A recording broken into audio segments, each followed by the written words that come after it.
He called me trash in the middle of dinner, using the quiet voice of a man accustomed to silencing rooms. I did not cry or scream. I simply placed my napkin on the table, marking the end of an era. He has no idea that within 72 hours, I will erase his name from every VIP elevator and boardroom in this city. The person signing that termination order is the very trash he just insulted. My name is Layla Patterson, and for the last 3 years, I have walked through the world making myself smaller so that others could feel big. I wore muted colors. I spoke in soft tones. I drove a car that blended into the asphalt of any parking lot in America. I did this because I fell in love with a man who lived in the shadow of a monument, and I thought that if I stood very still, I would not be crushed when that monument inevitably fell. Tonight, however, I realized that silence is not a shield. It is merely a target. The Whitlock estate in Palm Crest, Florida, was designed to intimidate.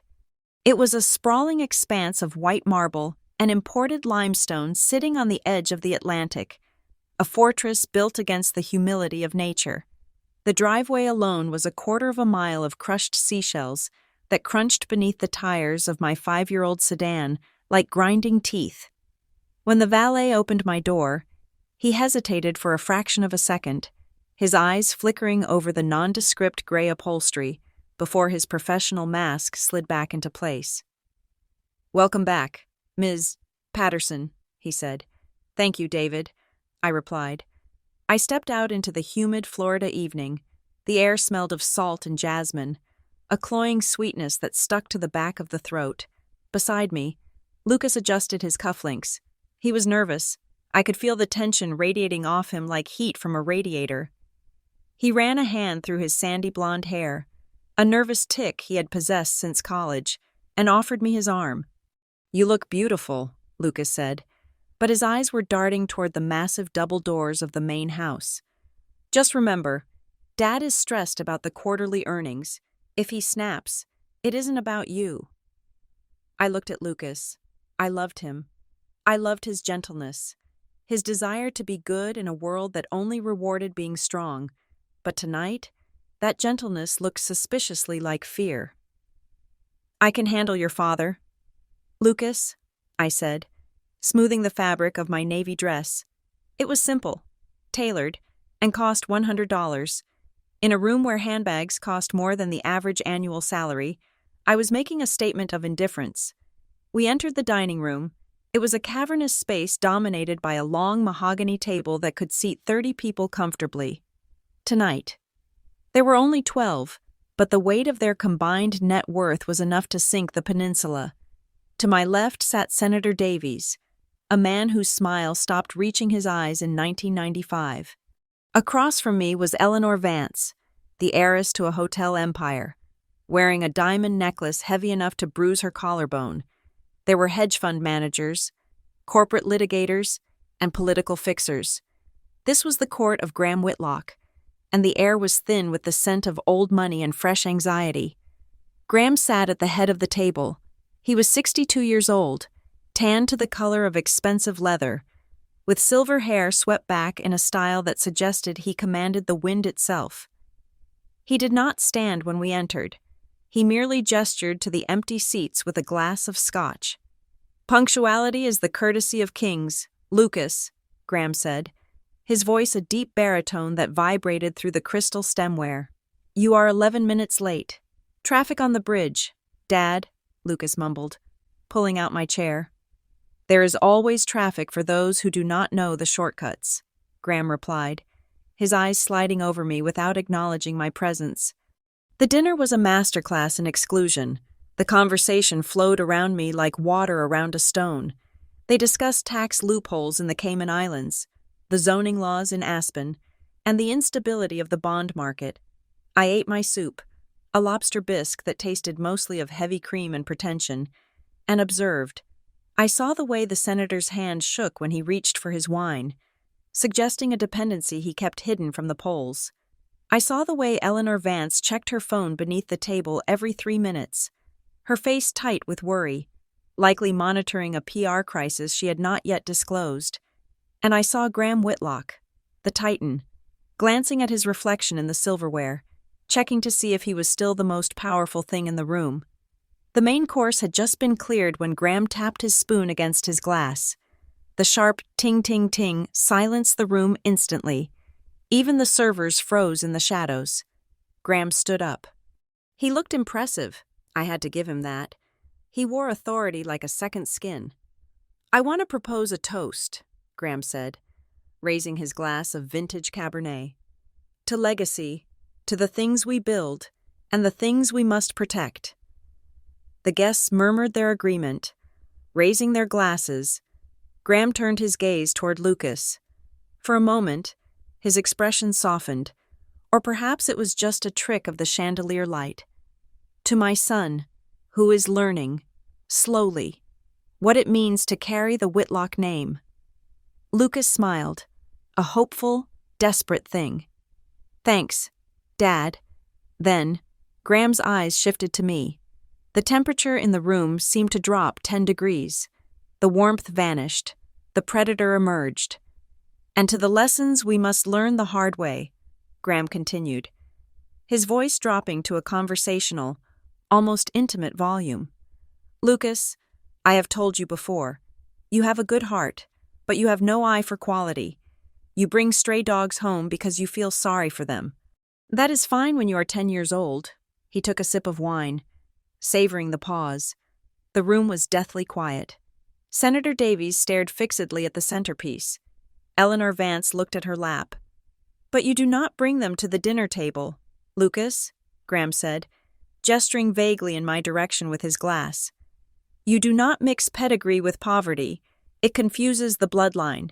You do not bring trash into the house and expect it to pass as furniture." Trash. The word hung in the air. Ugly and sharp. He had not shouted it. He had not spat it. He had said it with the casual dismissal of a man pointing out a smudge on a window. My heart did not race. My hands did not tremble. Instead, a strange calm washed over me. It was the calm of a soldier who realizes the diplomacy is over and the war has finally begun. I looked at Lucas. This was his moment. This was the heartbeat in time where he could stand up, flip the table, shout at his father, or simply take my hand and walk me out. I waited. 1 second, 2 seconds, 3 seconds. Lucas sat frozen. His face was pale, his mouth slightly open, his eyes wide with the paralysis of a child facing a belt. He looked at his father. Then he looked at me, and in his eyes, I saw the apology forming before he even spoke. He was paralyzed by the inheritance he was terrified to lose. That 3-second delay broke something in my chest. It was not a loud break. It was the quiet snap of a dead branch falling from a tree. I placed my napkin on the table. I smoothed the linen next to my plate. The sound of the fabric brushing against the wood was the only noise in the room. I looked up and met Graham Whitlock's eyes. He was smiling, expecting tears. He was expecting the humiliation to make me shrink, to make me run, to make me disappear. "Graham," I said. My voice was low, steady, and clear. "You mistake price for value. That is a common error among men who inherited their empires rather than built them." Graham's smile faltered, his brow furrowed. He had expected noise. He did not know what to do with silence. "You call me trash because I do not come with a pedigree," I continued, holding his gaze. "But trash is simply a resource that lacks a visionary to understand its potential, and judging by your last 3 quarterly reports, vision is something this family is severely lacking." The silence that followed was heavy, suffocating. Senator Davies actually stopped chewing. I pushed my chair back. I did not scrape it against the floor. I stood up with fluid grace, my spine straight, my chin lifted. I did not look at Lucas. I did not look at the guests. I looked only at the door. "Enjoy your dinner," I said. "I believe the main course is served." I turned and walked away. I could feel their eyes on my back. I could feel Graham's shock radiating like a blast wave. But I did not rush. I walked with the rhythm of a woman who owns her own time. I walked past the servers who looked at me with wide, terrified eyes. I walked through the vaulted hallway, past the oil paintings of Lucas's ancestors who looked down with judgmental stares. And I pushed open the heavy front doors. The humidity outside hit me like a physical wall, but it felt clean compared to the air inside. I walked down the crushed shell driveway to the valet stand. The young man, David, looked up, surprised to see me alone and so soon. "Ms. Patterson?" he asked. "Is everything all right?" "Everything is perfect, David," I said. "Please bring my car." He scrambled to the key box. While he ran to retrieve my sedan, I stood there and looked at the lineup of vehicles parked in the semicircle. There was a silver Bentley Continental, a black Mercedes S-Class Maybach, a red Ferrari Roma, and there, tucked in the corner, was my gray Toyota. It looked ridiculous. It looked out of place. It looked like a mistake. Graham saw a cheap car and assumed it held a cheap woman. He saw a lack of leather seats and assumed a lack of ambition. He did not know that the money I saved on car payments was sitting in a diversified portfolio that had outperformed his own hedge fund for 6 consecutive quarters. He did not know that the woman driving that Toyota owned the intellectual property for the grid optimization software his company was desperate to acquire. David pulled my car up. The engine purred, reliable and quiet. Layla, wait." The voice came from the front door. Lucas was running down the steps, his tuxedo jacket flapping open, his face flushed. He looked frantic. I stopped with my hand on the door handle. I did not turn fully to face him. I let him come to me. He skidded to a stop on the gravel, breathing hard. "Layla, please, don't leave like this." "Like what, Lucas?" I asked. "With my dignity?" "He didn't mean it," Lucas stammered, reaching for my arm but stopping short of touching me. "You know how he is.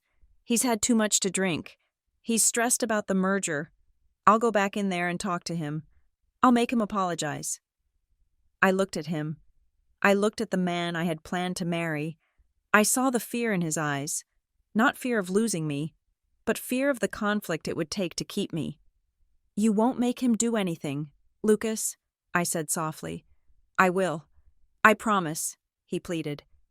"I love you, Layla. Doesn't that matter? We can fix this. I can fix him." I opened the car door. The interior light flickered on, casting a harsh yellow glow on the pavement. "Lucas," I said, looking him dead in the eye, "there are some things you cannot fix with love. You cannot love a man into respecting you, and you cannot love a tyrant into being a father." "Where are you going?" he asked, his voice cracking. "Home," I said. "I suggest you go back inside. Your soup is getting cold, and your father hates waste." I slid into the driver's seat and closed the door. The thud was solid and final. I locked the doors, started the engine, and shifted into drive. I did not look in the rearview mirror as I pulled away. I knew Lucas was standing there, a silhouette against the blazing lights of his father's mansion, watching the taillights of the only real thing in his life fade into the darkness.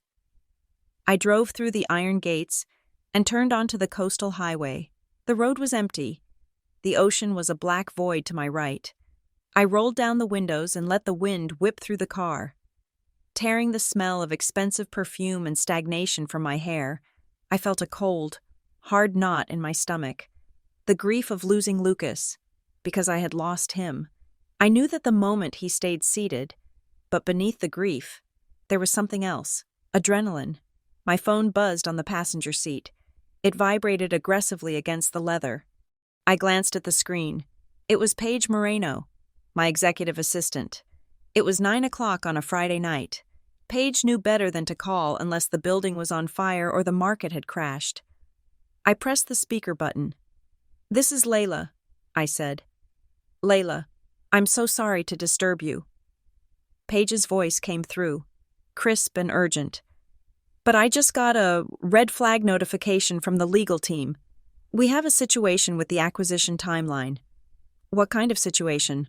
I asked, keeping my eyes on the road. "Whitlock Group," Paige said. "They just sent a revised letter of intent. They are pushing the signing ceremony up. They want to close the deal on the Frostline acquisition by Tuesday morning. They're citing market volatility as the reason for the rush. But what? I asked. But the terms have shifted slightly, Paige said. They added a clause about intellectual property transfer that looks aggressive.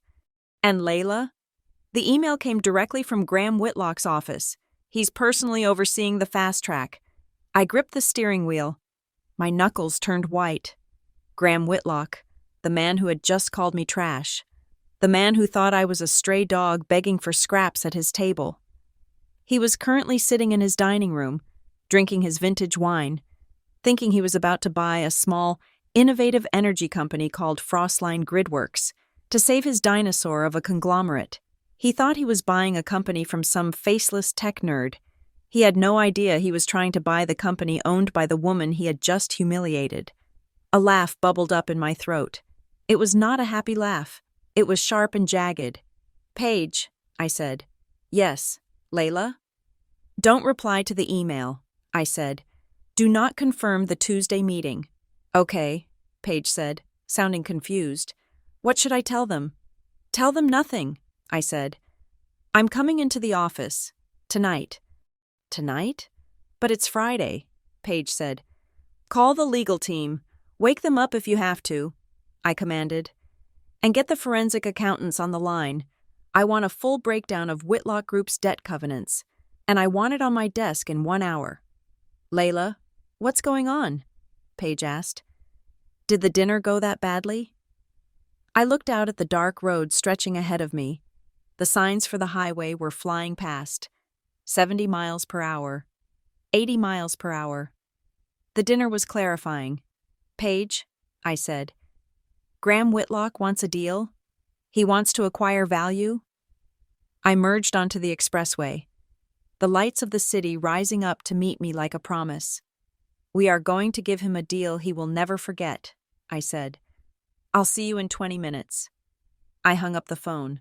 The tears I had refused to shed at the table finally dried up before they could even form. There was no room for sadness now. There was only room for work. Graham Whitlock had called me trash. Fine. I was about to show him exactly what happens when you underestimate the person who holds the match to your gasoline. The elevator ride to the 42nd floor of the Meridian Tower took exactly 45 seconds. In that silence, watching the numbers climb, I stripped off the persona of the polite, accommodating fiancé.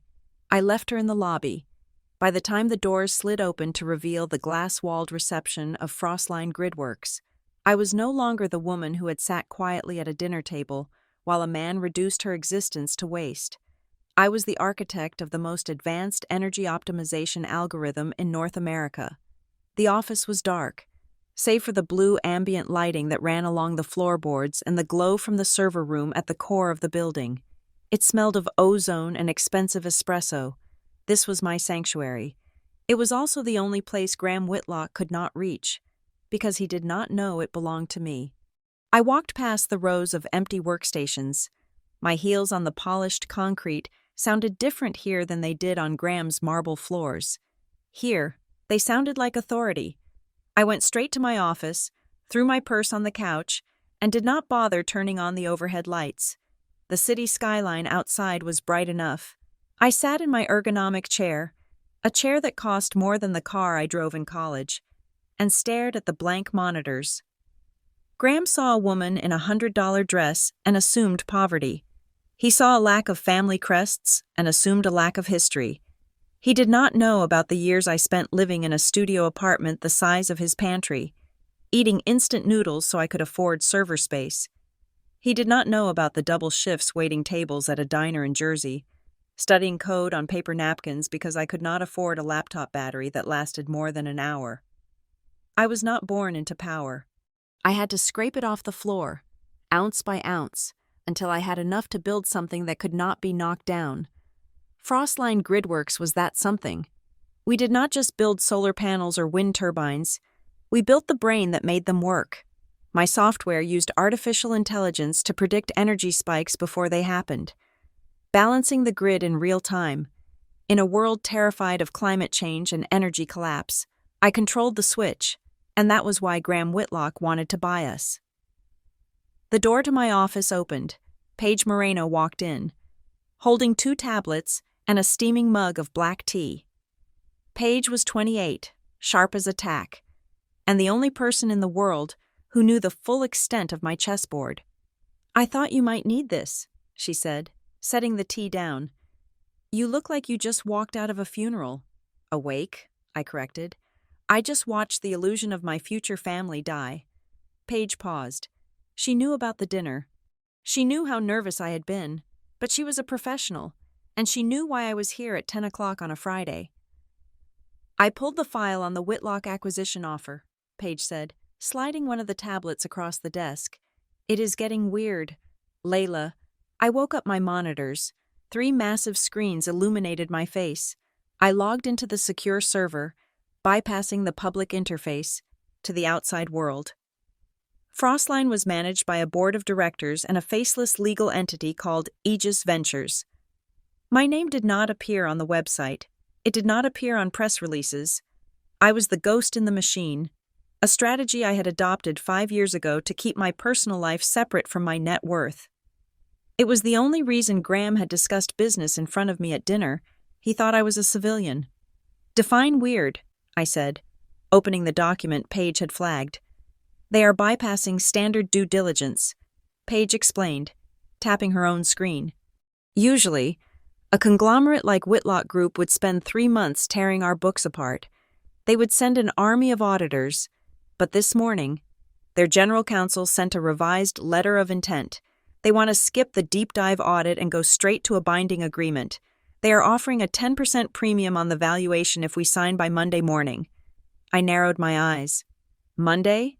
That is 48 hours away." "Exactly," Paige said. "Who buys a $500 million company over a weekend without checking the plumbing?" "Someone whose house is on fire," I murmured. I looked at the digital file. The logo of the Whitlock Group sat at the top, a gold lion holding a shield. It looked archaic. Below it were the terms. They were desperate terms. They were throwing money at us, hoping we would be too dazzled by the zeros to ask questions. Graham Whitlock was a shark. But sharks do not swim fast unless they are hunting or fleeing. And Graham was not hunting. I had seen him tonight. I had seen the tremor in his hand when he lifted his wine glass. I had seen the way Senator Davies looked at him, not with respect, but with the wary calculation of a man wondering if his ally was still useful. He called me trash. "Paige," I said softly. Paige looked up, her expression hardening. "He what?" "He told Lucas not to bring trash to the table." I repeated. The memory of the words still stung, but now the sting was cold, not hot. "He thinks he is the gatekeeper of quality. He thinks his name is a currency that never devaluates." I spun my chair to face the window. Palm Crest was out there somewhere in the dark, a cluster of glittering lights by the ocean. "Layla," Paige said, her voice dropping. "If you want to kill the deal, we can kill it. We don't need their money. We have offers from 3 other firms." "No," I said. "Killing the deal is too easy. If we walk away, he just finds another tech company to acquire. He buys someone else's reputation to patch up his own. He survives." I turned back to the screens. "I do not want to just survive him. Paige, I want to understand him, and then I want to dismantle him." I began to type. I pulled up the financial reports on the Whitlock Group, not the glossy brochures they sent to shareholders, but the raw data filed with the Securities and Exchange Commission. I had access to premium market analytics that Graham probably didn't even know existed. "Whitlock Group is heavy in fossil fuels and commercial real estate," I noted, scanning the columns of numbers. "Both sectors are bleeding. Their stock is down 15% this quarter. That is bad, but not fatal," Paige countered. "They have reserves." "Do they?" I asked. I scrolled down to the debt section. "Look at this. They have a massive bond maturity coming up in 6 months, $300 million due to the Sovereign Wealth Fund in Qatar, and another $200 million to a syndicate of New York banks." I did the math in my head. $500 million in debt coming due. Cash on hand? I checked their liquidity ratios. They were thin, dangerously thin. They are cash poor, I said, the realization hitting me like a shot of caffeine. Graham has all his wealth tied up in assets he cannot sell quickly without spooking the market. If he sells the hotels, he looks weak. If he sells the oil fields, he takes a loss. So he needs a new story, Paige said, catching on. He needs to tell the banks that the Whitlock Group is pivoting, that they are the future of green energy. Exactly, I said. He buys Frostline. He slaps his name on my technology. The stock price jumps 20% on the news. He uses the inflated stock as collateral to refinance the debt. We are not just an acquisition. Paige, we are his life raft. I leaned back. It was pathetic, really. The man who sat at the head of the table, judging my worth, was drowning. He was using my potential value to pay for his past mistakes. But there was something else. A line item on page 412 of their annual filing caught my eye. It was buried in the footnotes, written in the dense legalese designed to make eyes glaze over. Contingent liabilities related to ongoing regulatory inquiries. Paige, I said.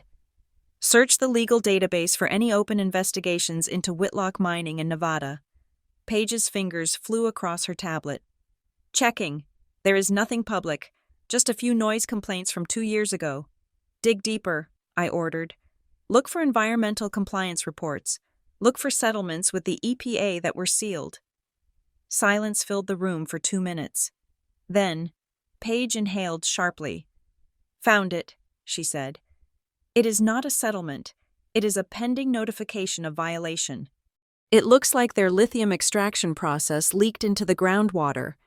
The report is dated 3 weeks ago. It hasn't been released to the public yet.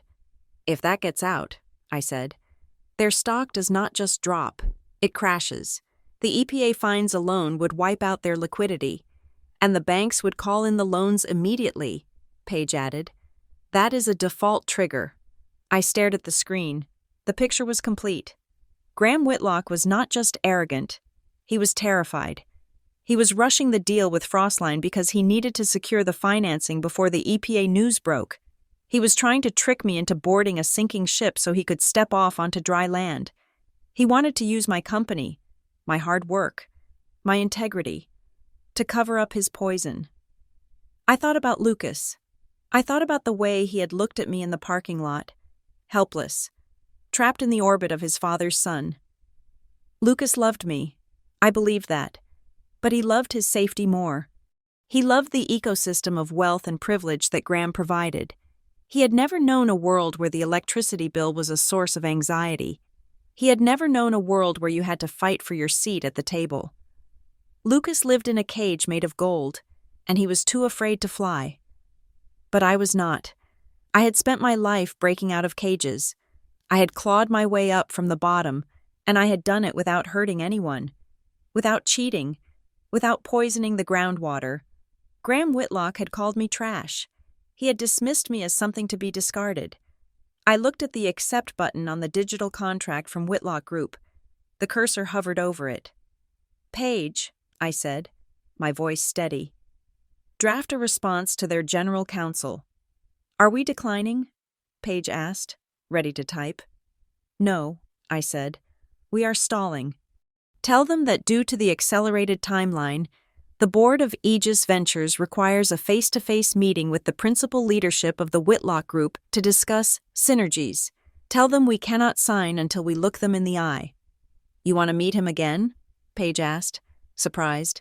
Layla, he just humiliated you. He humiliated Layla Patterson, the fiancée, I said, standing up and walking to the window. I looked out at the city. My city. He has never met the CEO of Frostline Gridworks. I pressed my hand against the cold glass. He thinks trash belongs in a landfill, I whispered to the reflection of the woman in the glass. So, let us buy the landfill. Let us buy the trucks. Let us buy the land he stands on. I turned back to Paige. Get me the contact for the CEO of Aurora Meridian Power, I said. They are Whitlock's biggest rival in the energy sector. If Graham is hungry, Let us see if his enemies are starving. You are going to start a bidding war? Paige asked, a slow smile spreading across her face. No, I said. A bidding war implies I want to sell. I do not want to sell. Paige, I want to leverage. I want to buy enough of Whitlock's debt on the secondary market that when his stock crashes, I am the one holding the keys to his house. I picked up my purse. Go home. Paige, get some sleep. Tomorrow, we are not building software. Tomorrow, we are going to war. I walked out of the office. The elevator ride down felt different. The silence was not empty anymore. It was filled with the roar of what was coming. I checked my phone. One new message from Lucas. I am sorry. Please call me. You do not understand the pressure he is under. I deleted the message without replying. I understood the pressure perfectly. It was 45 pounds per square inch, the amount of force required to crush a human windpipe. Or, in Graham Whitlock's case, the amount of debt required to crush a billion-dollar ego. I got into my gray Toyota sedan. It started with a humble rumble. I pulled out onto the street, merging into the traffic of late-night workers and dreamers. I was one of them. I was trash. And I was about to take out the garbage. The sun had not yet risen over the Atlantic when I picked up the phone. It was Saturday morning, barely 5 o'clock, and the world outside my condo window was a palette of bruised purples and grays. I had not slept. I had spent the night dissecting the structure of my own life, separating the emotional assets from the liabilities. Lucas was a liability, the Whitlock family was a liability, my company, Frostline Gridworks, was the only asset that mattered. I dialed Paige. She answered on the second ring, her voice thick with sleep, but instantly alert. Layla? She asked.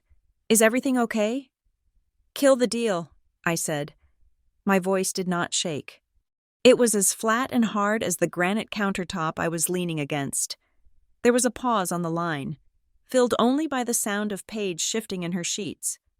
Excuse me? You mean pause the deal? Delay the signing? I mean kill it. Paige, I repeated. I want you to draft a formal letter of withdrawal to the Whitlock Group's board of directors. Send it to their general counsel, their chief financial officer, and copy Graham Whitlock directly. Tell them that Frostline Gridworks is unilaterally terminating all acquisition discussions effective immediately. Layla, wait, Paige stammered, the sleep vanishing from her tone. We have a signed letter of intent. It is non-binding, sure, but there is a break fee if we pull out without cause during the exclusivity period. We are talking about $2 million. And the reputation damage? If we walk away from a deal this size at the 11th hour, the market will think our books are cooked. They will think we are hiding something. We are not hiding anything, I said, walking over to my coffee machine and pressing the button. They are. Okay, but we need a reason, Paige argued. We cannot just say the CEO got her feelings hurt. That is not a legal standing. I am not acting on feelings, I said. I am acting on risk assessment. The reason is not personal. It is structural. Write this down. I heard the frantic tapping of keys on the other end. Cite toxic leadership culture creating material instability in governance, I dictated. And add fundamental incompatibility of corporate values regarding human capital. Use those exact words. Toxic leadership? Paige whispered. Layla, that is not a rejection letter. That is a declaration of war. You are putting it in writing that Graham is unfit to run his own company. If that letter leaks, when that letter leaks, I corrected. I want it to leak. I want the market to know exactly why we are walking away. I want every analyst on Wall Street to ask why a pristine tech company refused to take a check from the great Graham Whitlock. I do not want their pity. Paige, I want their suspicion directed at him. He will sue us, Paige warned. Let him, I said. Discovery is a double-edged sword. If he sues me, I get to depose him. I get to ask for his internal emails. I get to ask about the Nevada lithium leak. Do you think he wants that? Paige went silent. She was running the chess moves in her head, and she was realizing what I had realized 3 hours ago. Graham could not afford a fight. He needed a rescue. "Okay," Paige said, her voice steadying. "I will draft the letter. But Layla, if we kill the acquisition, we are back to being a target. If he cannot buy us friendly, he might try a hostile takeover. He has the capital." "He does not have the capital," I said. "He has debt, and I am not going to wait for him to attack. Set up a secure video conference with our external legal team and the investment bankers at Goldman. I want everyone online in 2 hours, 7 o'clock sharp." "What is the agenda?" Paige asked. "The agenda," I said, watching the first light of dawn hit the water, "is a change in strategy. We are no longer the prey. Paige, we are going to be the hunters." 2 hours later, my living room had been transformed into a command center. I had 3 monitors set up on the dining table. On the screen, 4 faces stared back at me in high definition. There was Marcus, my lead corporate attorney, Sarah, the senior partner at our banking advisory firm, and 2 junior analysts who looked terrified to be working on a Saturday. I was dressed in a crisp white blouse, my hair pulled back in a severe bun. There was no trace of the woman who had fled the dinner party. "Here is the situation," I began, skipping the pleasantries. "The Whitlock deal is dead. The withdrawal letter goes out at 9 o'clock. By noon, the rumor mill will start churning. Whitlock's stock is already soft. When the market hears that the White Knight merger has failed, his share price is going to drop. I predict a fall of 8 to 12% by Monday closing." "That is a conservative estimate," Sarah noted, adjusting her glasses. "If the reason for the split gets out, this toxic leadership angle, institutional investors might start dumping stock to avoid the PR blowout. It could slide 15%. "Good," I said. "I want to talk about capitalization. If Whitlock Group becomes undervalued, they become vulnerable. I want to know our liquidity position. How much cash can we mobilize if we need to make a move?" Marcus frowned. "Layla, are you suggesting what I think you are suggesting? You want to counterbid? You are a minnow trying to swallow a whale. Whitlock Group is 10 times our size by market cap." "Size is irrelevant if the structure is rotten," I countered. "He is over-leveraged. I have clean books and 0 debt, but I do not want to buy the whole company yet. I want to buy a seat at the table. I want leverage." I looked at Paige, who was sitting off camera, typing furiously. "Paige," I said, "pull up the Aegis Alpha portfolio, the blind trust we set up 2 years ago to diversify our retained earnings." Paige hesitated. She looked at me, then at the camera, then back at me. "Layla, about the Alpha Fund." "What about it?" I asked. "You told me to diversify aggressively," Paige said slowly. "You told me to target legacy industries that were due for disruption. You said to look for companies that were fundamentally sound but poorly managed." "I recall," I said. "Well," Paige said, tapping a key to cast her screen onto the main monitor, "I followed your instructions. We did not just buy tech stocks. We bought energy. We bought infrastructure." I looked at the pie chart on the screen. A large slice, labeled in deep blue, stood out. 6 months ago, when Whitlock Group's stock took a hit after their Q3 earnings miss. "The algorithm flagged it as a value buy," Paige explained. "We started accumulating. It was defensive. I thought if they ever came after us, holding their stock would give us a negotiating chip." I stared at the numbers.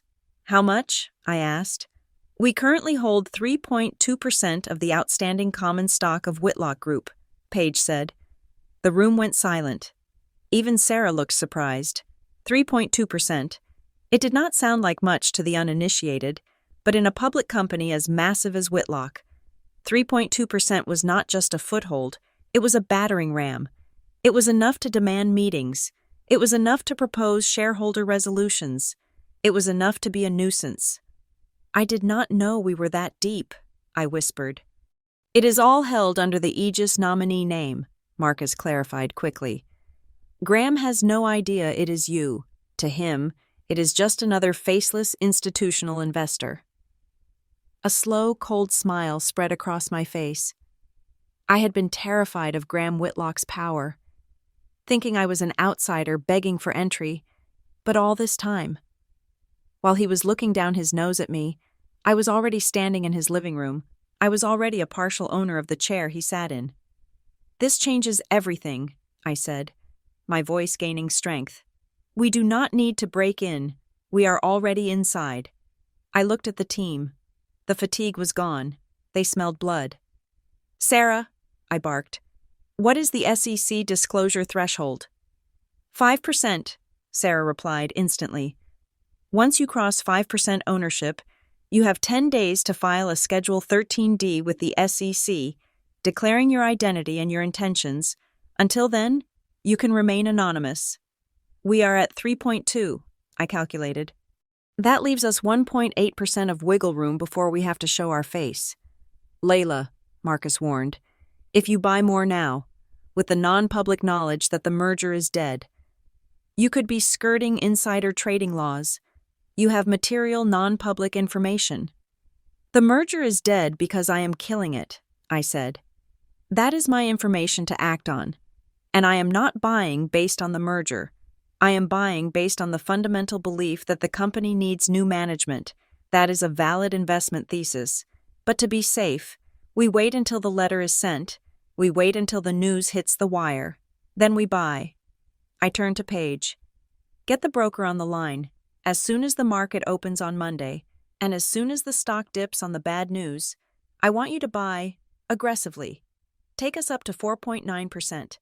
Do not cross the 5% line. I want to be one single share short of having to file that form. I want to walk the razor's edge." 4.9% gives you significant voting weight, Sarah mused. "But it is not control." "It is not control," I agreed. "It is pressure. But we need more than pressure. We need an alternative." I picked up my phone and scrolled through my contacts until I found a name I had saved at a renewable energy conference 3 years ago. Elias Thorne, CEO, Aurora Meridian Power. Aurora was the anti-Whitlock. They were modern, efficient, and ruthless.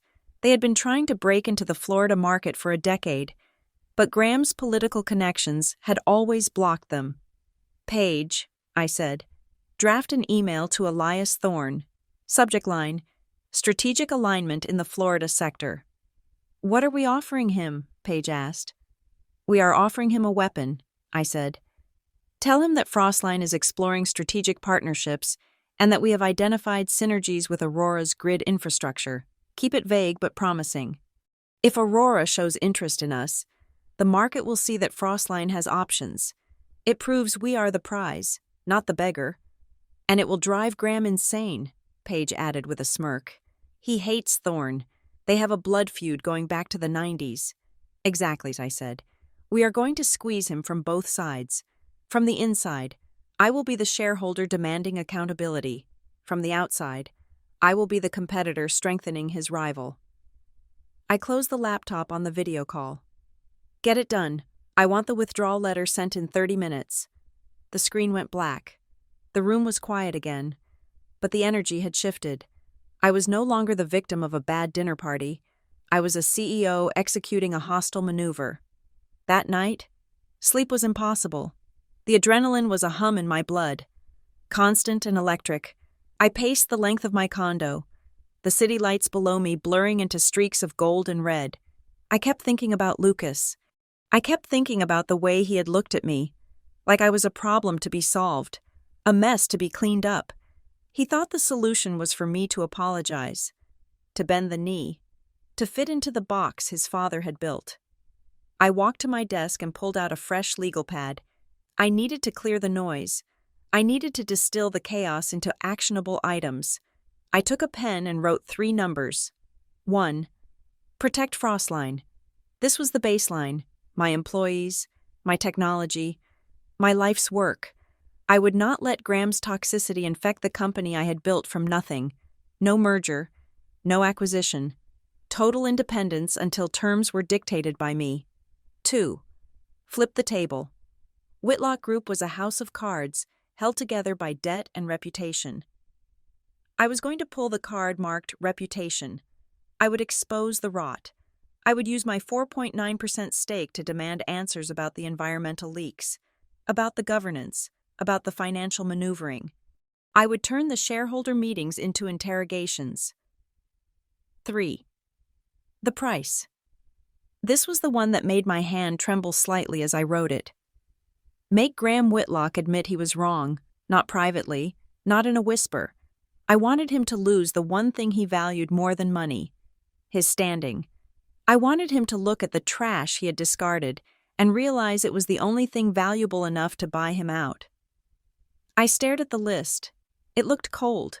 It looked calculated. It looked like something a shark would write. Good. I turned off the desk lamp. The room plunged into darkness. Save for the blinking light of my server tower in the corner, Monday was coming, the market would open, the bell would ring, and for the first time in the history of the Whitlock Group, the person ringing it would not be a friend. It would be the woman they forgot to fear. By the time the sun hit the glass walls of my office on Monday morning, my personal phone had become a physical manifestation of anxiety. It sat on the edge of my desk, vibrating every 30 seconds with a persistence that bordered on harassment. 47 missed calls. 32 of them were from Lucas. The voicemails had started as apologetic, shifted to confused, and were now bordering on frantic. He did not know where I was. He did not know if I was coming back.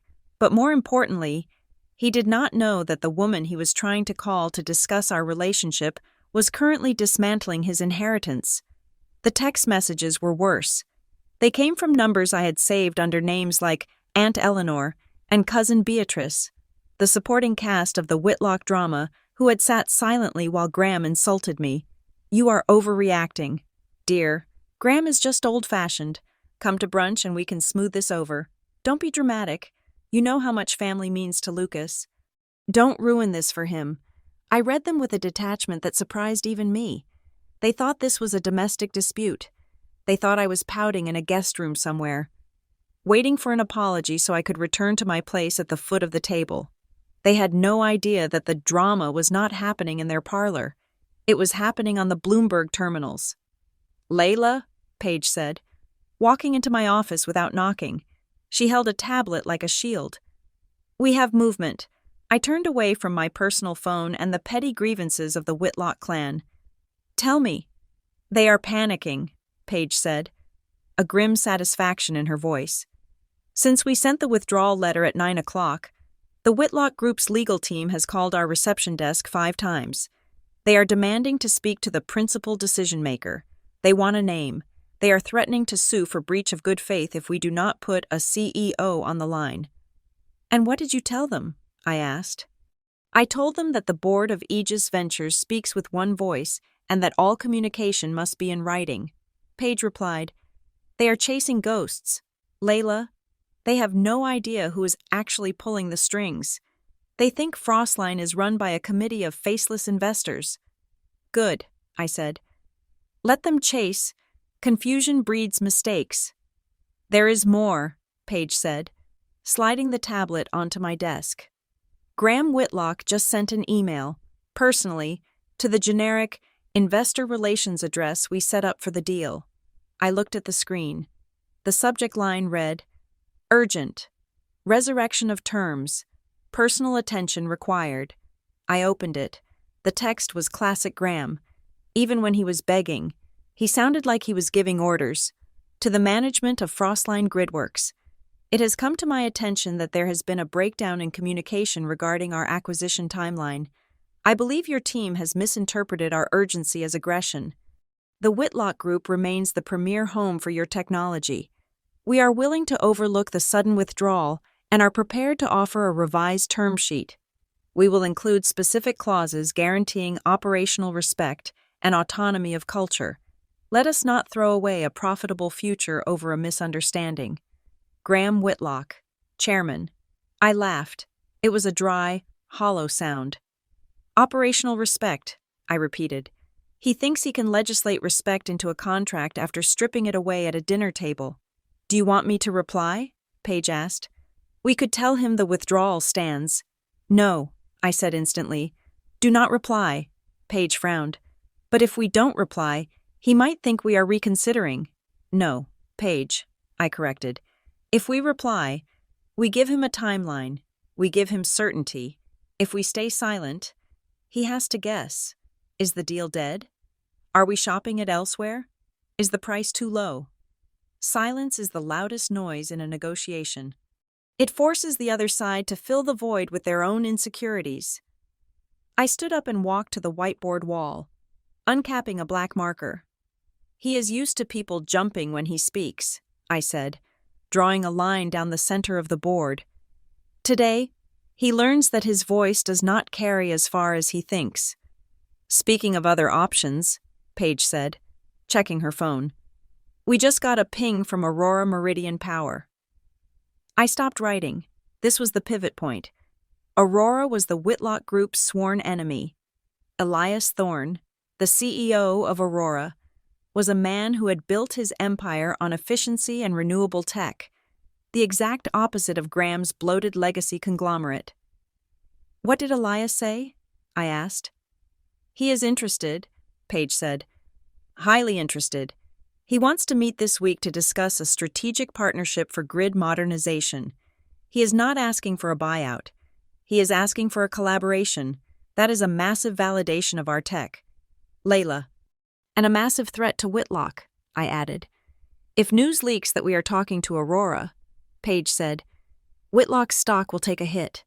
The market assumes Whitlock is the only player in town for this deal. If they lose us to their biggest rival, it looks like incompetence. Prepare the leak, I said calmly. Paige's eyes widened. You want me to leak it?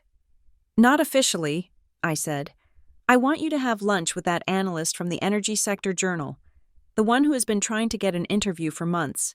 Do not tell him we are talking to Aurora.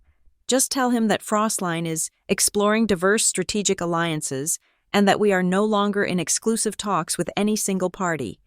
He will connect the dots. The market is small. He will call Aurora for comment, and Elias will simply decline to deny it. That is brutal, Paige said, but she was already typing the note. It is business, I said. Now the press release regarding our withdrawal from the Whitlock deal. Have we drafted it? Yes, Paige said, pulling up a document on the main screen. But you need to sign off on the language. Legal is worried it is too pointed.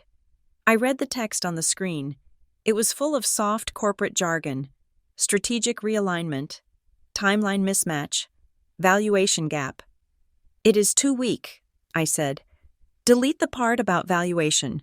We are not walking away because of money. We are walking away because of risk. So what do we say? Write this, I commanded. Frostline Gridworks has terminated discussions with the Whitlock Group following a comprehensive internal risk assessment. We have determined that the current governance structure and leadership volatility at the Whitlock Group present an unacceptable level of integration risk. We remain committed to partners who share our values of transparency and stability. Paige stopped typing. She looked at me. Layla, leadership volatility? That is a direct shot at Graham. It is the truth, I said. He is volatile. He insulted a key stakeholder, me, at a public dinner. That is volatility. Publish it. The stock is going to tank, Paige whispered. That is the point, I said.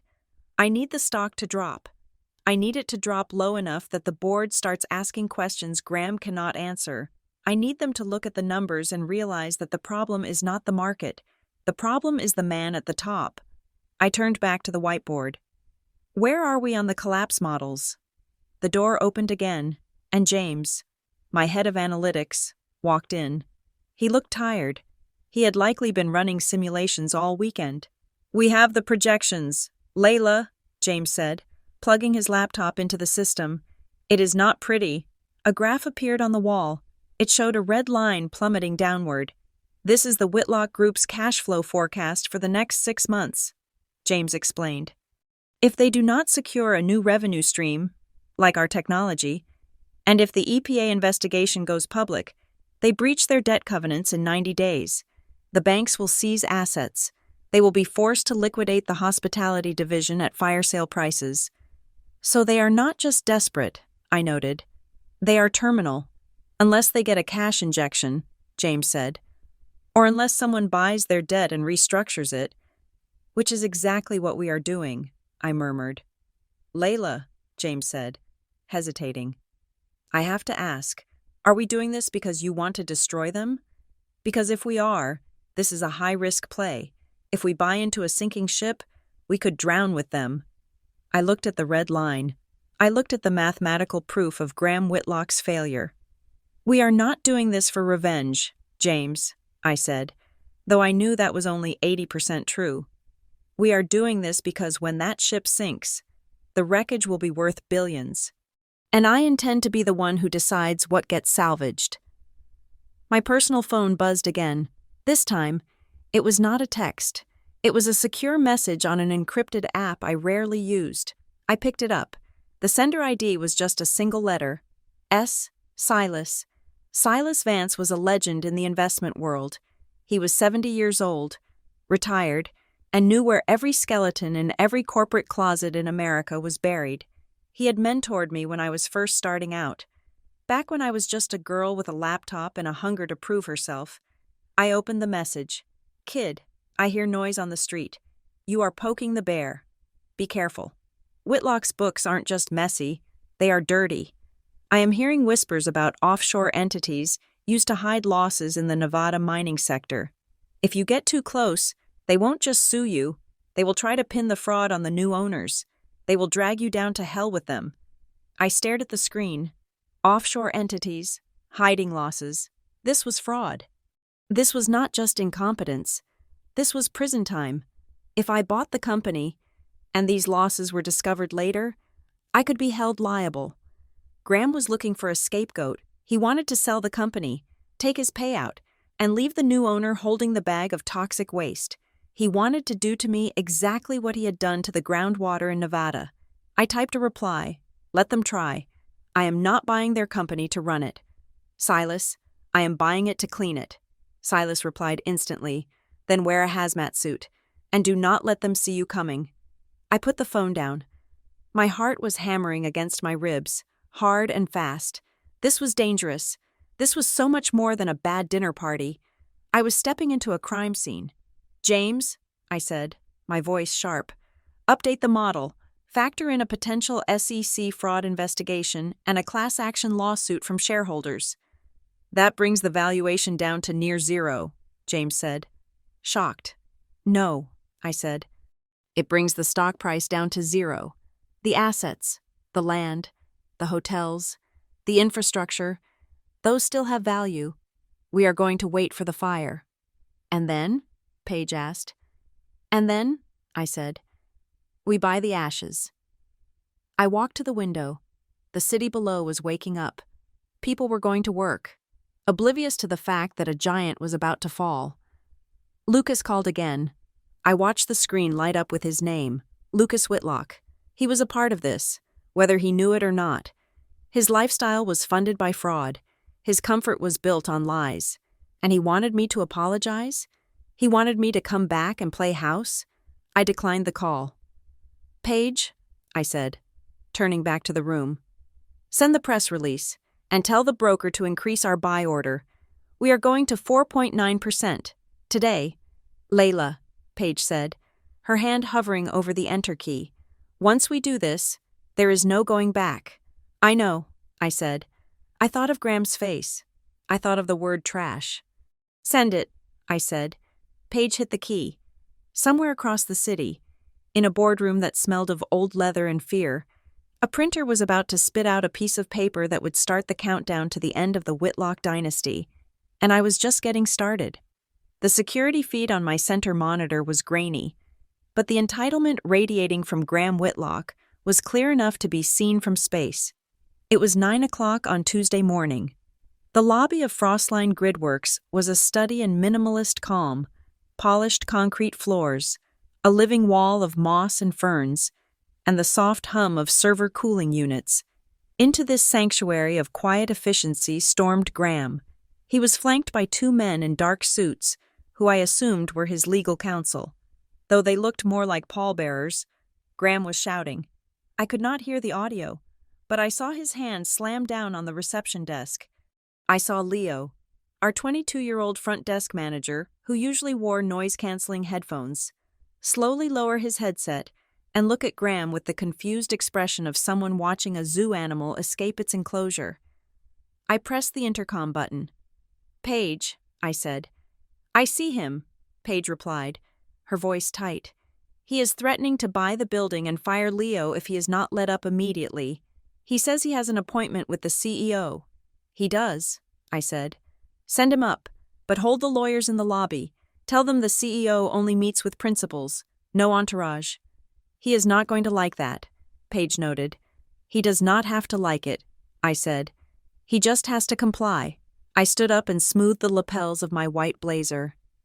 Today, I was not wearing navy, I was not wearing gray, I was wearing white, the color of clinical detachment, the color of a scientist stepping into a clean room. I walked out of my office and down the hall to Conference Room A, known internally as the solarium. It was a glass cube that jutted out from the side of the building. At this hour, the Florida sun hit it with the force of a laser. There were no blinds. There was nowhere to hide. The light was unforgiving, revealing every pore, every bead of sweat, every micro-expression. I sat at the head of the long glass table. I placed a single folder in front of me. I did not open my laptop. I did not bring a notepad. I clasped my hands on the table and waited. 3 minutes later, the elevator doors chimed. I watched through the glass walls as Graham marched down the corridor. He looked disheveled. His tie was slightly askew, and there was a frantic energy in his walk that I had never seen before. He was a man who was used to the slow, heavy gravity of old boardrooms, not the transparent velocity of a tech startup. He reached the door of the solarium and yanked it open. The climate control system hissed as the cool air from the hall met the greenhouse heat of the room. Graham stepped in, blinking against the glare. He stopped dead when he saw me. For a moment, there was silence. The only sound was the distant hum of the city 40 floors below. Graham looked around the empty room, then back at me. A sneer curled his lip. Reflexive, familiar, ugly. "Layla," he said, breathing hard. He sounded annoyed, like he had found a housekeeper in the master study. "What are you doing here?" I did not stand up. I did not smile. "Good morning. Graham?" He waved a hand dismissively, as if swatting away a fly. "I do not have time for this. I do not know how you got past security, or if Lucas gave you a key card, but you need to leave. I am here for a meeting, a serious meeting." He walked to the window, shielding his eyes from the sun, looking for someone else, someone important. "Lucas is not going to save you," Graham threw over his shoulder, "assuming I was there to beg for reinstatement into the family. If you are here to apologize for Friday, save your breath. The damage is done. You embarrassed my son. You embarrassed me." He turned back to face me, his face flushed with the heat of the room and his own indignation. "Now, tell the receptionist to send in the CEO of Frostline. I am on a tight schedule." I remained perfectly still. The sun was warming the back of my neck, but my blood felt like ice water. "You are already speaking to the CEO of Frostline," I said. Graham froze. He looked at me, really looked at me. For the first time, he blinked, trying to process the syntax of the sentence. Then, he laughed. It was a short, barking sound. "Do not be ridiculous," he said. "This is a $500 million technology firm. You are a—" He trailed off. He did not want to say the word trash in a corporate setting, but it hung there between us, invisible and heavy. "I am a what, Graham?" I asked softly. "A girl from the wrong side of the bridge? A nobody?" "You are Lucas's fiancé," he said, as if that was the sum total of my existence. "You are an assistant, maybe a mid-level manager at best. Look, I know you want to feel important, but I am here to buy this company. So be a good girl and fetch your boss." I reached out and opened the folder in front of me. I slid a single sheet of paper across the glass surface. It spun slowly and came to a stop directly in front of him. "Read it," I commanded. Graham looked at the paper. He hesitated, his arrogance warring with a sudden, creeping doubt. He pulled a pair of reading glasses from his breast pocket and put them on. He looked down. I watched his eyes scan the document. It was the Certificate of Incorporation for Frostline Gridworks, dated 7 years ago. It listed the founding officers. There was only one name under Chief Executive Officer and majority shareholder, Layla Marie Patterson. Then, underneath that, I had included the organizational chart for Aegis Ventures, the holding company he had been trying to negotiate with all week. The chart showed a single vertical line leading up to a single box.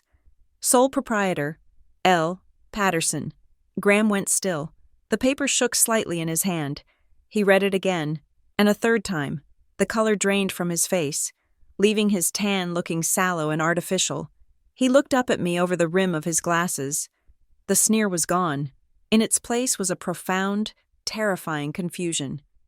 "You," he whispered, "you are Aegis?" "I am Frostline," I corrected. "I wrote the code that balances the grid. I built the algorithm your engineers cannot replicate, and I am the one who rejected your letter of intent 3 hours ago." Graham collapsed into the chair opposite me. He did not sit. He fell. The sudden shift in power seemed to have severed the strings holding him upright. He stared at me, his mouth slightly open. He was replaying the last 3 years in his head. Every family dinner, every holiday, every time he had ignored me, interrupted me, or spoken over me. He was realizing that while he was boasting about his empire, the woman sitting across from him was quietly building a weapon to destroy it. "But," he stammered, "why? Why hide it?" "Because I wanted to be known for my work, not my net worth," I said. "A concept you would find alien." Graham swallowed hard. He took off his glasses and rubbed the bridge of his nose. He was a survivor. I gave him that. I could see the gears turning, trying to find a way to salvage the situation. He took a deep breath and composed his face into a mask of fatherly concern. "Layla," he said, his voice dropping an octave, becoming smooth and conciliatory. "This is unexpected, but it is also wonderful. Why didn't you tell us? We could have celebrated you. We could have brought you into the fold sooner." "I do not need to be brought into the fold." "Graham," I said. Of course, he said quickly, leaning forward. "Look, about Friday night, that was unfortunate. The wine was flowing, tempers were high, it was a family misunderstanding, a domestic issue. It has nothing to do with business." He spread his hands, offering me a smile that didn't reach his eyes. "We are professionals. Layla, you and I, we can separate the personal from the professional. Surely you are not going to let a few harsh words at a dinner party derail a deal that makes financial sense for both of us?" I looked at him. I looked at the man who had called me trash, now begging me to be professional. "You are mistaken," I said, my voice cutting through the warm air like a scalpel. "Friday night had everything to do with business." Graham's smile faltered. "How you behave at dinner is how you behave in the boardroom," I continued. "You rule by fear. You belittle those you perceive as weaker. You value pedigree over competence. That is not a domestic issue, Graham. That is a governance issue. That is a culture of toxicity, and I do not merge with toxic cultures." Graham's hands clenched into fists on the table. "You are being emotional. You are letting your ego dictate your strategy." "Am I?" I asked. I leaned forward. "My strategy is based on data, and the data says the Whitlock Group is bleeding cash. I know about the bond maturity in 90 days. I know about the EPA investigation in Nevada." Graham flinched. His eyes widened. "How do you—" "I know," I interrupted, "that you are not here because you want my technology. You are here because you need my balance sheet to hide your losses. You need me to be your life raft." The silence returned, heavier than before. The truth was out on the table, naked and ugly under the bright sun. Graham dropped the mask entirely. The fatherly warmth vanished. The diplomat vanished. All that was left was a desperate old man cornered in a glass box. We need this deal, he rasped. His voice was brittle. Layla, please, if we do not close this, the banks will call the loans.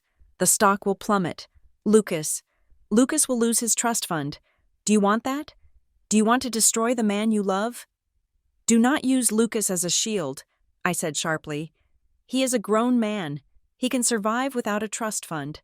The question is, can you? I can offer you more, Graham said, the words tumbling out fast. I will raise the offer price, 12% premium. No, 15%. I will give you a seat on the board, a permanent seat. You can have veto power on investment decisions. You will be family, real family. I looked at him, sweating, pleading, bargaining with money he did not have. He still did not get it. He thought this was about negotiation. He thought everyone had a price.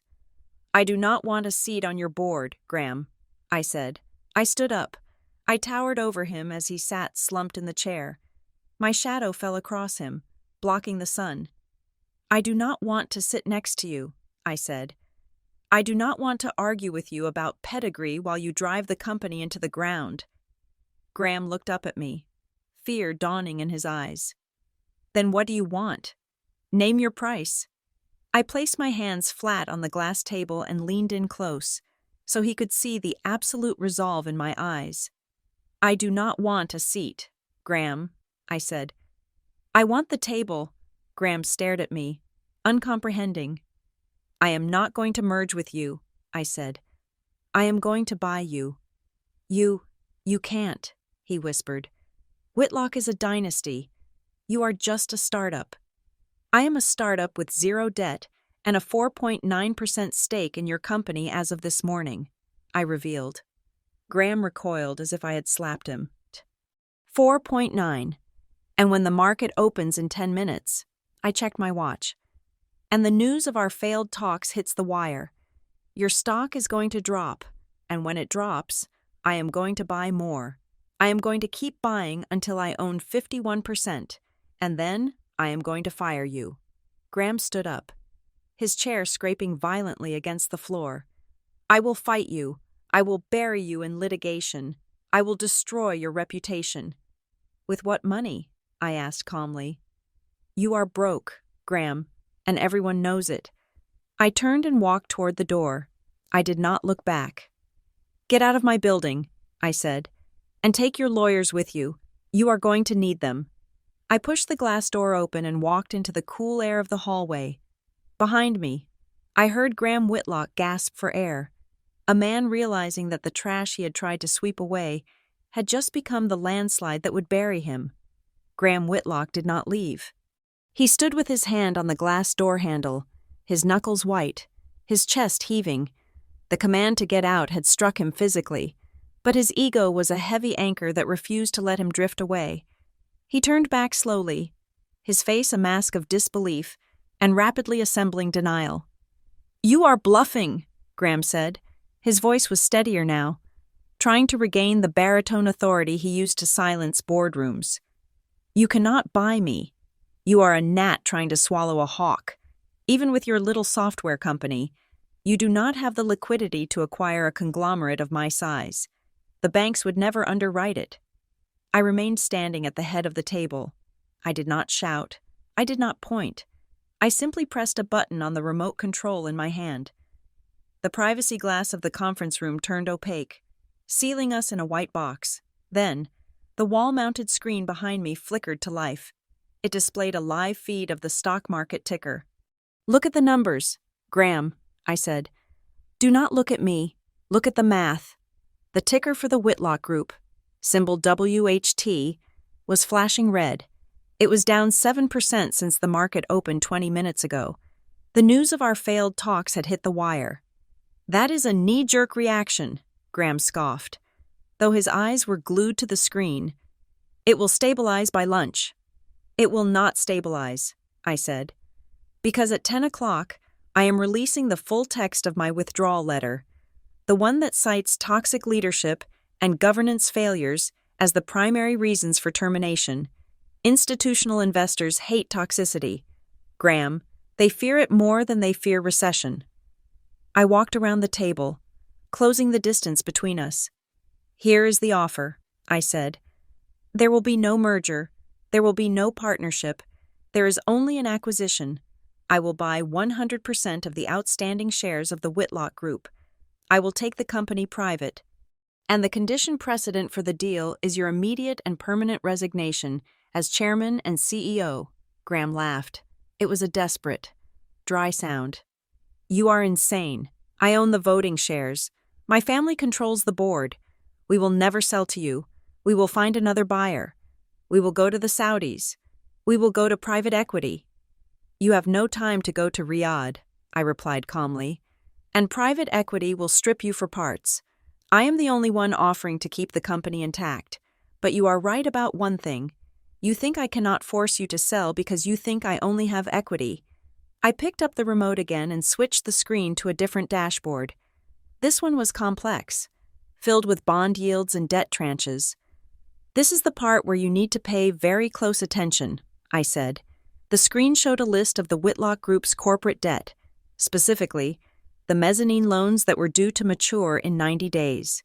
"Last month, a syndicate of regional banks grew nervous about your liquidity," I explained, my voice clinical. "They wanted to offload the risk. They put a tranche of your debt on the secondary market, $40 million worth of high-interest notes." Graham frowned. "So, debt trades all the time. Some hedge fund bought it. We will pay it off when we refinance." "You cannot refinance," I said.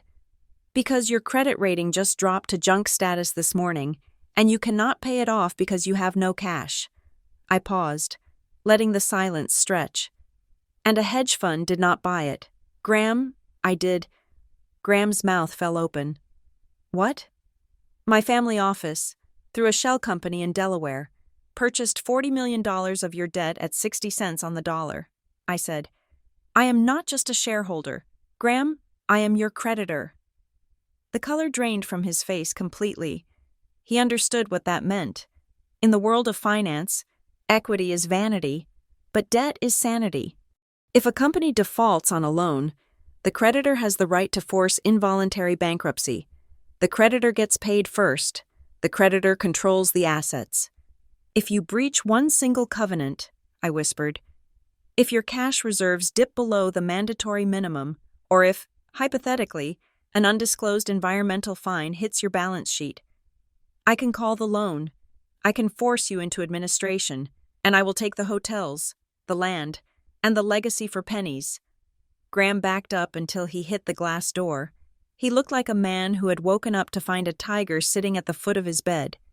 You planned this," he stammered. "You planned this whole thing. The dinner. Did you set me up?" "I did not make you call me trash, Graham," I said. "I just prepared for the possibility that you might." The door behind him opened. Paige walked in. She did not look at Graham. She looked only at me. "Layla," she said, "the press release is out. And we just got a confirmation from Elias Thorne at Aurora Meridian Power." Graham's head snapped toward Paige. "Thorne? What about him?" "Aurora has just issued a statement." Paige read from her tablet.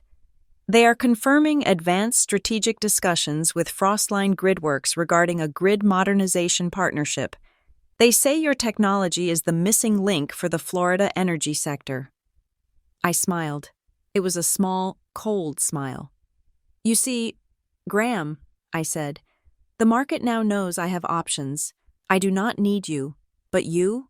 You are alone. Your stock is tanking. Your rival is partnering with the technology you desperately need. And your daughter-in-law owns your debt." Graham was shaking. The walls were closing in. He reached into his jacket pocket and pulled out his phone. His hands were trembling so badly he dropped it once before fumbling to dial.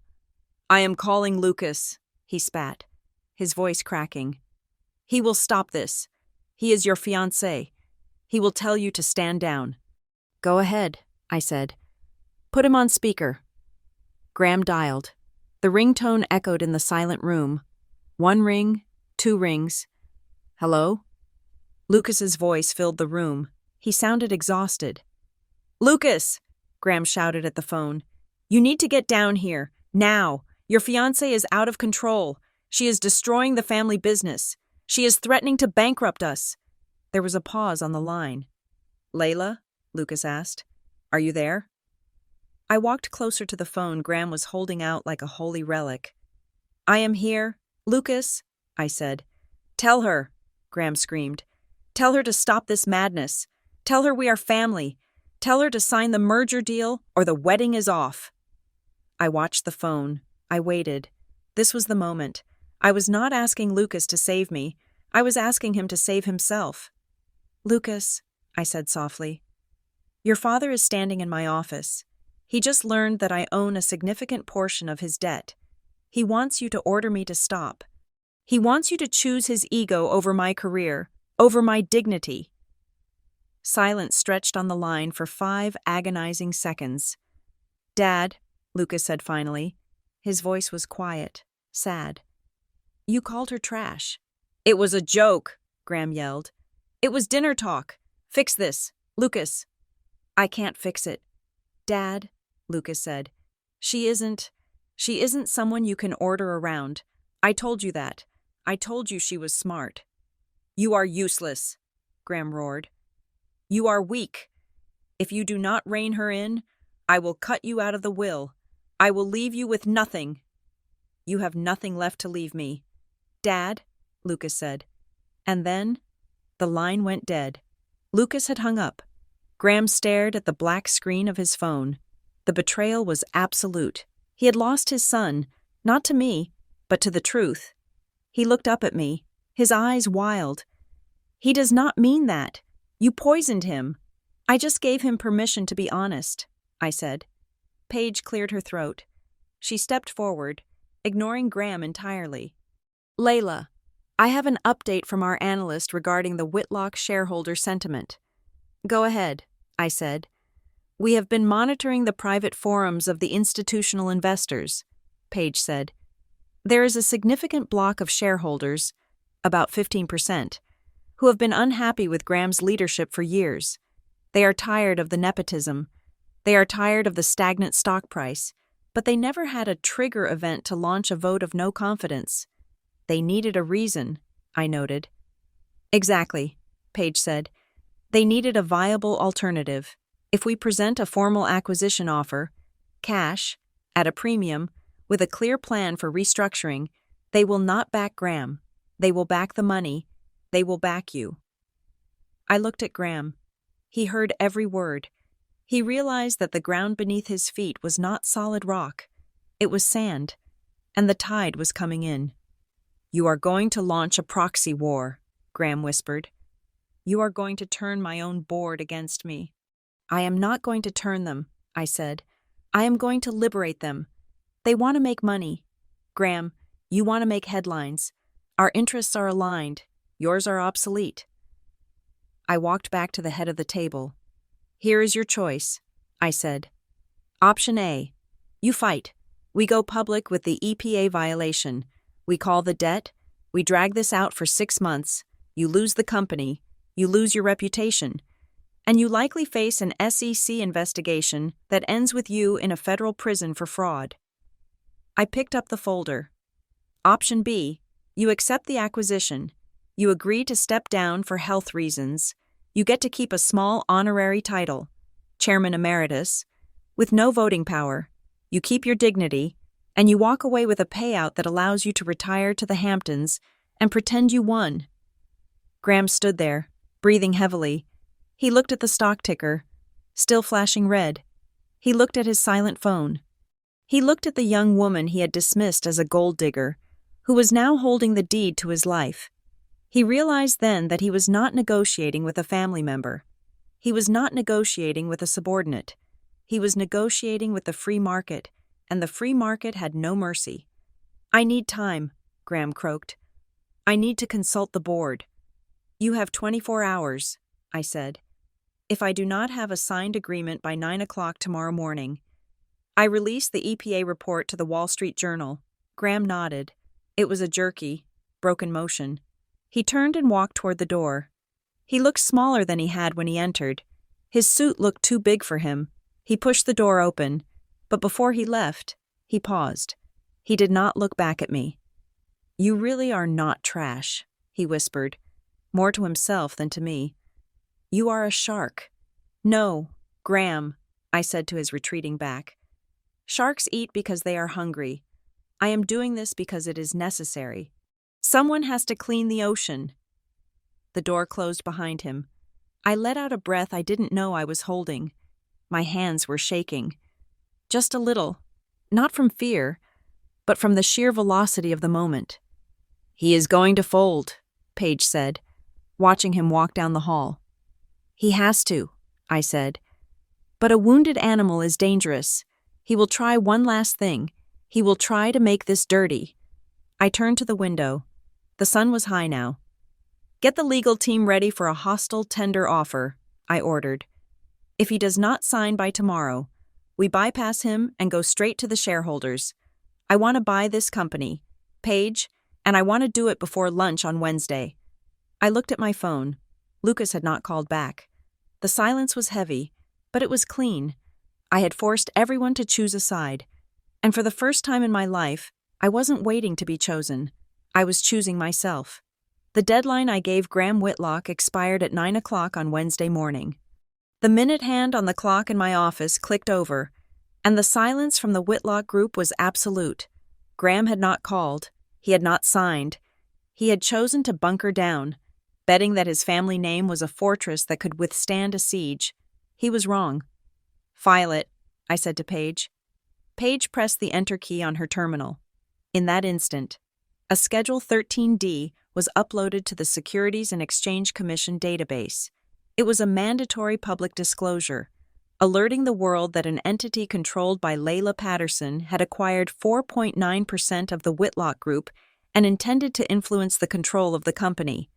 We did not just knock on the door, we rang the bell so loud it cracked the glass.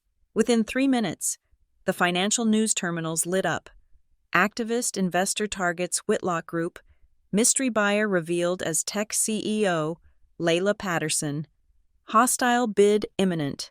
The stock price, which had been bleeding slowly since Monday, suddenly convulsed. Volume spiked. The sharks in the water smelled blood, but they also smelled opportunity. If there was a takeover battle, the stock price would go up. Speculators started buying. The price stabilized, then ticked upward. "We have their attention," Paige said, watching the green arrows flicker on the screen. "Now we take their breath," I said. "Send the formal acquisition proposal to the board of directors. Copy every single member individually. Do not route it through Graham." The proposal was a masterpiece of corporate surgery. It offered a 20% premium over the current share price, an offer that no rational fiduciary could ignore, but it came with strict covenants. We guaranteed the retention of 90% of the workforce. We guaranteed the pension fund. We guaranteed the brand name would remain. But there was one non-negotiable condition: the immediate removal of Graham Whitlock and the dissolution of the dual-class share structure that gave the family voting control. "It is sent," Paige confirmed. I leaned back in my chair. I could imagine the scene inside the Whitlock boardroom. I knew the layout of that room. It was paneled in dark oak, lined with portraits of dead men who had built the company that Graham was currently driving off a cliff. "Layla," Paige said, her voice dropping. "I am getting a signal on the encrypted line. It is internal, from inside the Whitlock headquarters." "Who is it?" I asked. "It is anonymous," Paige said. "But they are sending a file, a big one." I opened the secure channel. A document downloaded onto my screen. It was not a public filing. It was a set of minutes from a risk management committee meeting dated 6 months ago. I read the first page, then the second.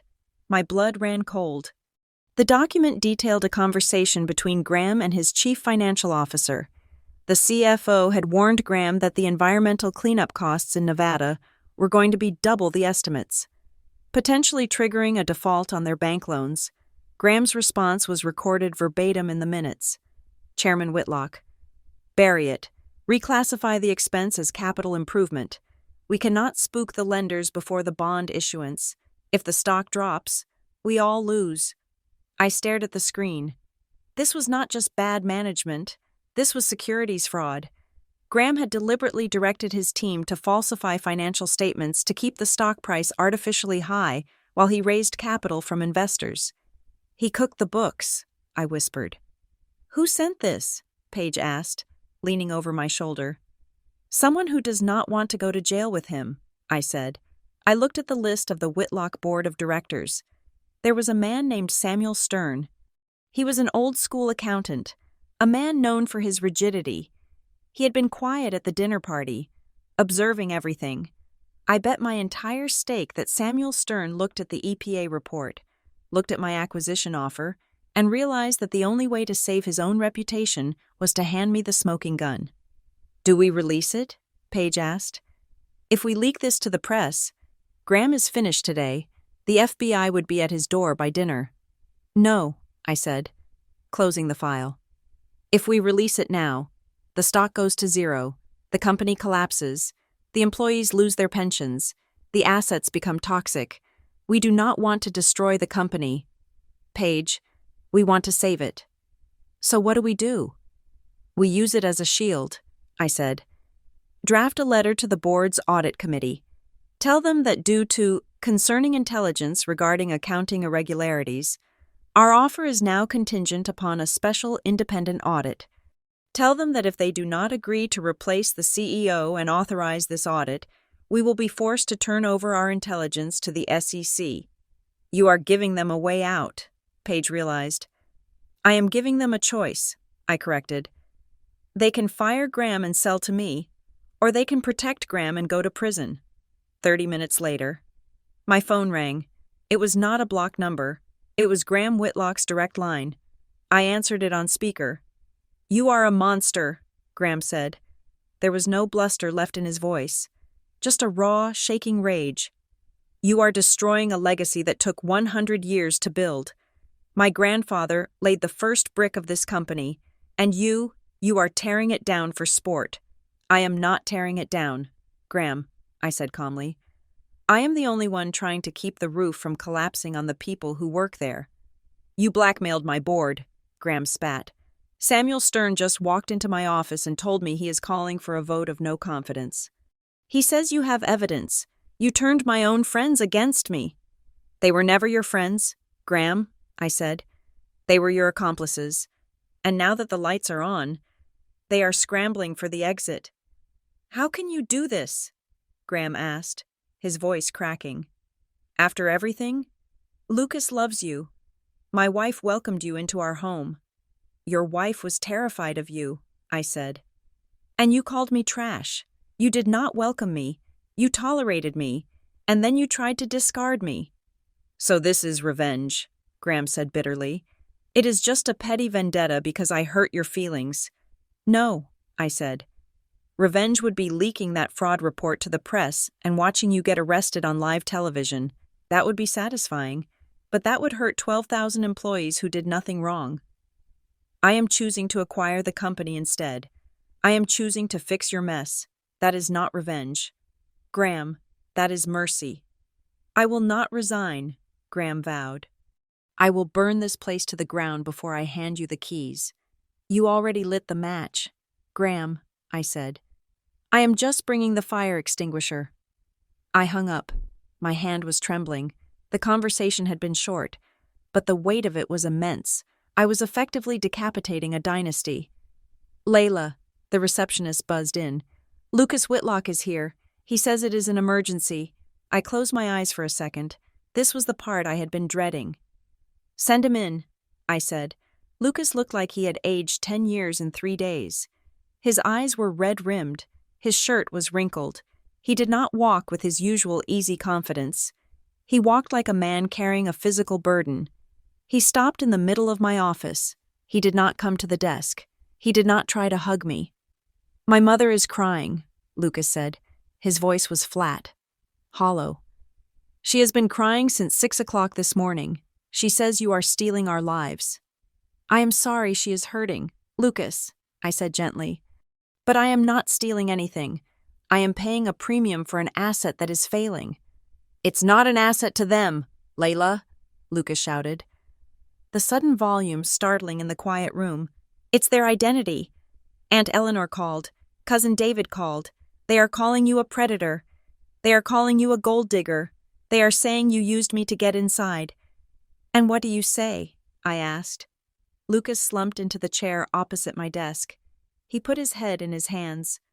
I don't know what to say, he whispered. I defended you. I told them you were brilliant. I told them Dad provoked you. But this, Layla, this is total war. You have the board threatening to fire him.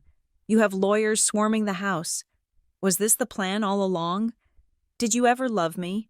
Or was I just a way to get to the company? The question hung in the air, sharp and painful.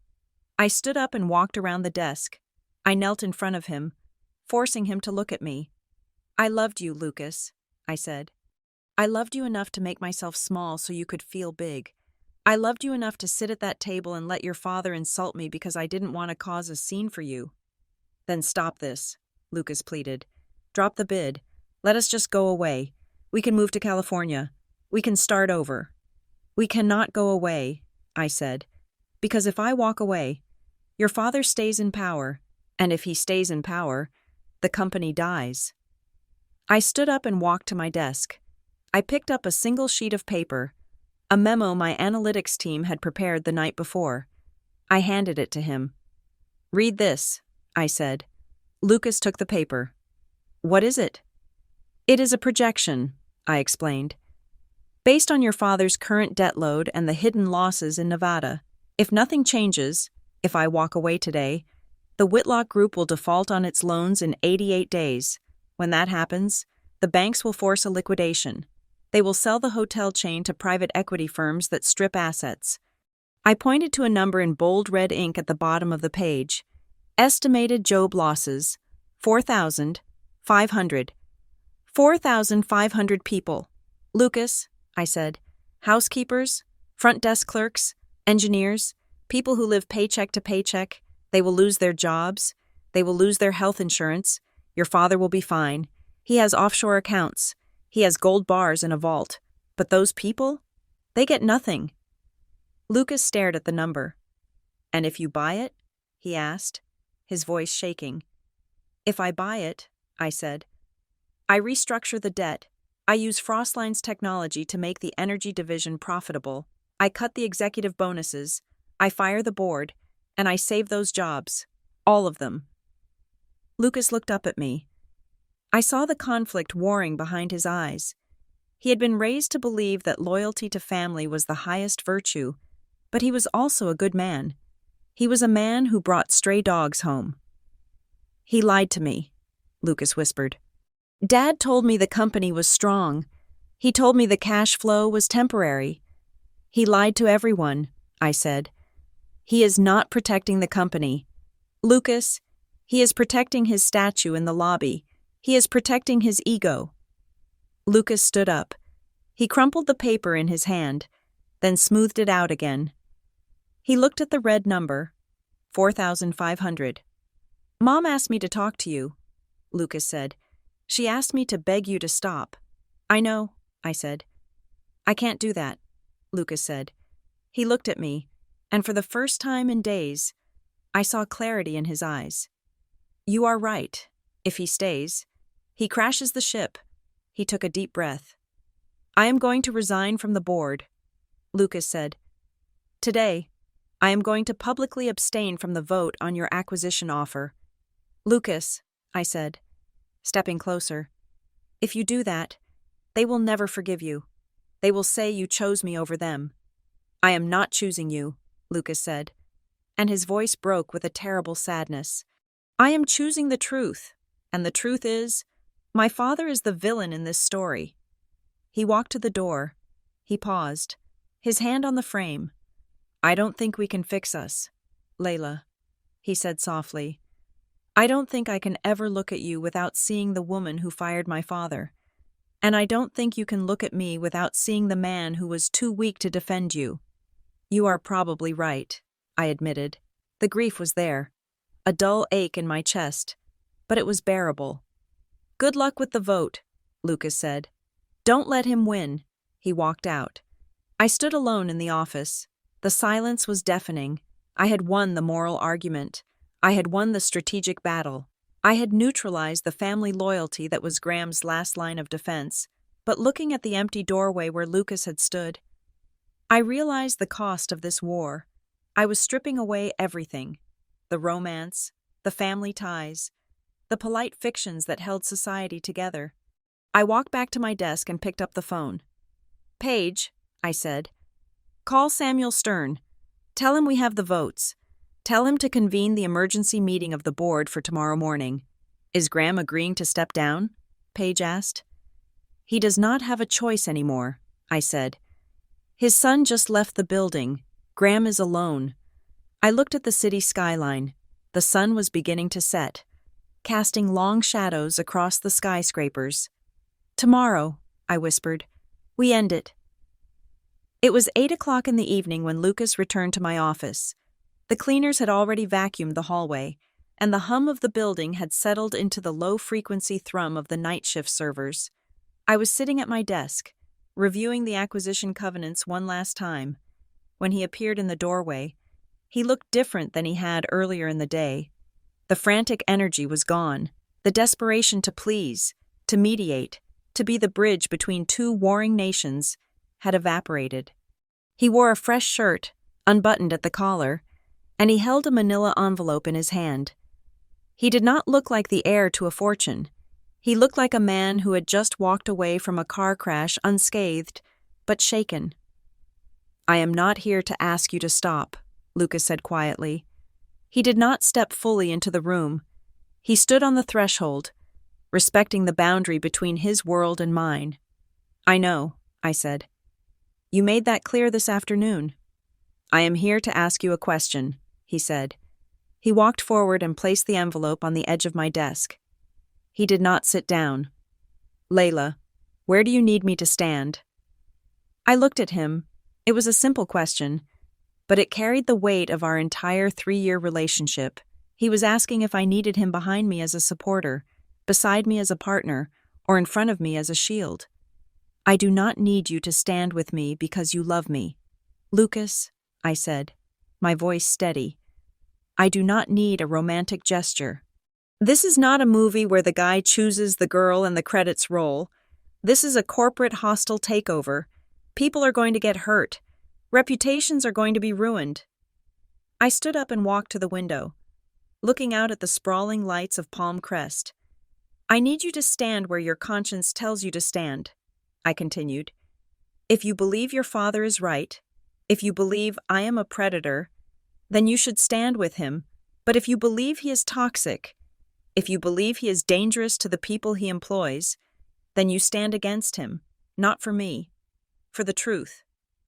Lucas let out a long breath. "I lived my whole life terrified of him. Did you know that?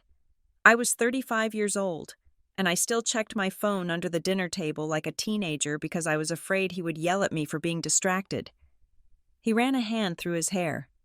"At that dinner on Friday," Lucas said, his voice thickening with regret, "when he called you trash, I didn't freeze because I was surprised. I froze because I was trained. I was trained to be silent when he spoke, and in that silence, I left you alone in a room full of wolves." "You did," I said. I did not offer him forgiveness. Forgiveness was cheap. I offered him acknowledgement. "And I survived." "I know you did," Lucas said. "You always survive. That is what scares him." He tapped the envelope on the desk. "I went to the house to pack my things," Lucas said. "I went into his study to leave my keys. I found this in his filing cabinet. It was in a folder marked with your name." I looked at the envelope. "My name?" "Open it," Lucas said. I picked up the envelope. It was not sealed. I slid the contents out. It was a single email chain, printed out on thick bond paper, dated 3 years ago. The date was 2 weeks before I had accidentally met Lucas at a charity gala. I read the header. It was from Graham Whitlock to a private investigation firm in Miami. Subject: Target Assessment. L. Patterson. My son is attending the Solar Tech Gala on the 14th. He is prone to picking up strays. There is a woman named Layla Patterson on the guest list. She is a nobody, but she is ambitious. She runs a small startup, I want a full workup, financials, sexual history, psychological profile. If she gets close to him, I want to know if she is a liability I need to pay off, or a tool I can use. I read the reply from the investigator. Subject: Target assessment. She is clean. Scholarship student. Self-made. No debt. No scandals. She is highly intelligent and risk-averse. She is not a gold digger. Graham: she is a builder. She might be too smart for Lucas. And then, Graham's final response. Nobody is too smart. If she is clean, she is boring. If she bites, we will muzzle her. Let it play out. I will keep her around as long as she knows her place. I lowered the paper. I felt a cold, sharp pain in my chest. It was not the pain of heartbreak. It was the pain of realization. I had always thought our meeting was fate. I had thought my relationship with Lucas was a happy accident that Graham had reluctantly accepted. But it wasn't. Graham had known who I was before I ever shook his hand. He had watched me fall in love with his son like a scientist watching a rat in a maze. He had categorized me not as a person, but as an asset to be managed. If she bites, we will muzzle her. The dinner party on Friday, the insults, the trash comment, that was the muzzle. He had sensed I was getting too powerful, too independent, and he had decided to put me back in my place. He investigated me, I said, my voice barely a whisper. He treated me like a hostile acquisition target from the very beginning. He treats everyone like that, Lucas said. Even me. Especially me. Lucas reached into his jacket pocket and pulled out a folded piece of paper. He placed it next to the investigative report. That is my resignation, Lucas said. I sent it to the board 10 minutes ago. I resigned from my position as Vice President of Strategy. I resigned from the board seat. I renounced my claim to the family trust. I looked at the resignation letter. It was short, succinct. It did not mention me. It mentioned irreconcilable ethical differences. You walked away from $50 million, I stated. I walked away from the muzzle, Lucas corrected. I told my mother. She screamed. She told me I was dead to her. She told me I was choosing the whore over the family. He flinched as he said the word, but he forced himself to say it. He wanted me to know the ugliness he had just waded through. I told her that the whore was the only person in the room who had ever earned $1 she didn't inherit, Lucas said. I looked at him. For the first time in 3 years, I saw the man I had wanted him to be. He was standing tall. He was stripped of his armor, stripped of his inheritance, and he was standing on his own 2 feet.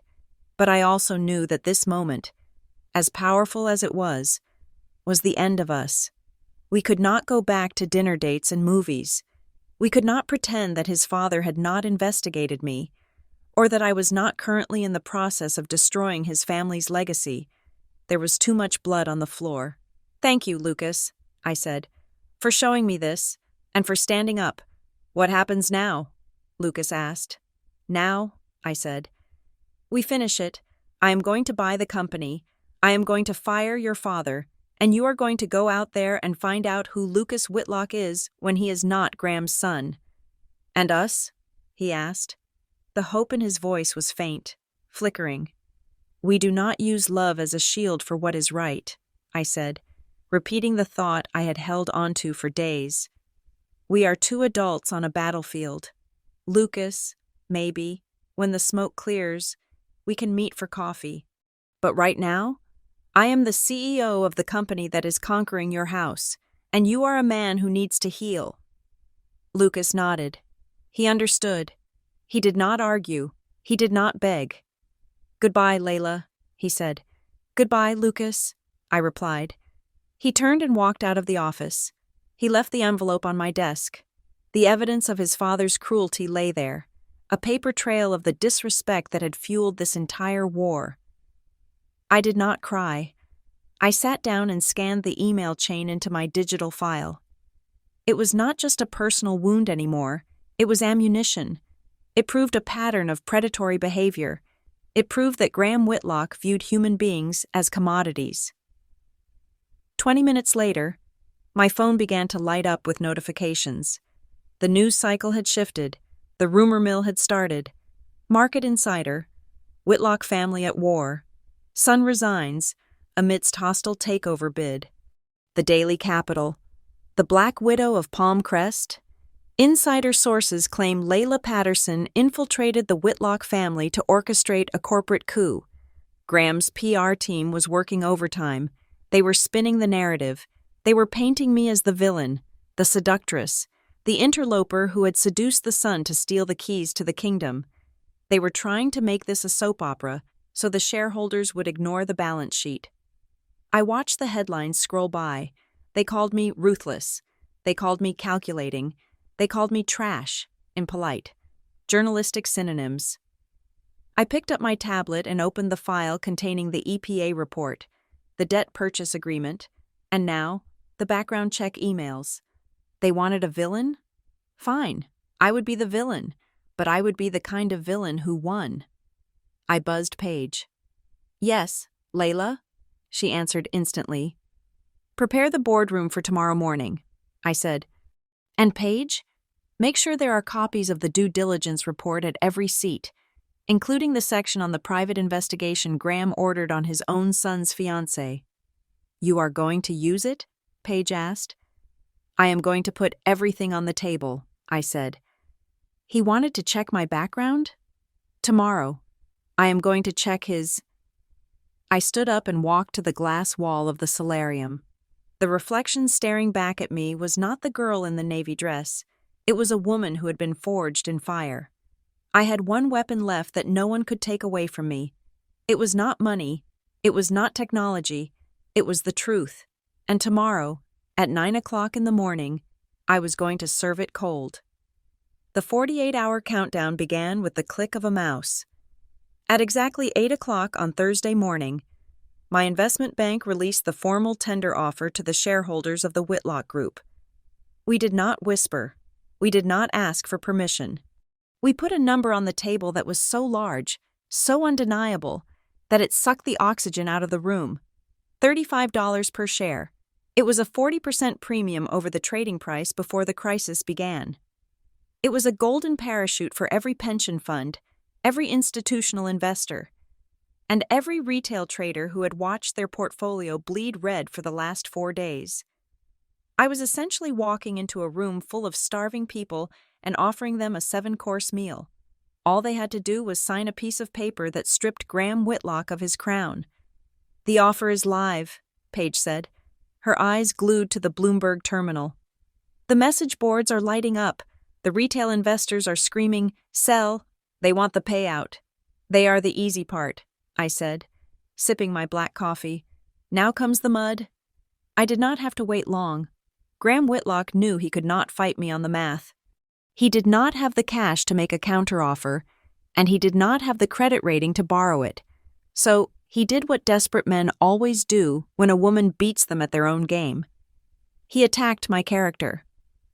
By noon, the media narrative had shifted. The Whitlock Group's PR firm, a boutique agency known for burying scandals, had clearly been working overtime. I watched the television in my office with a detached fascination. A news anchor was interviewing a source close to the Whitlock family.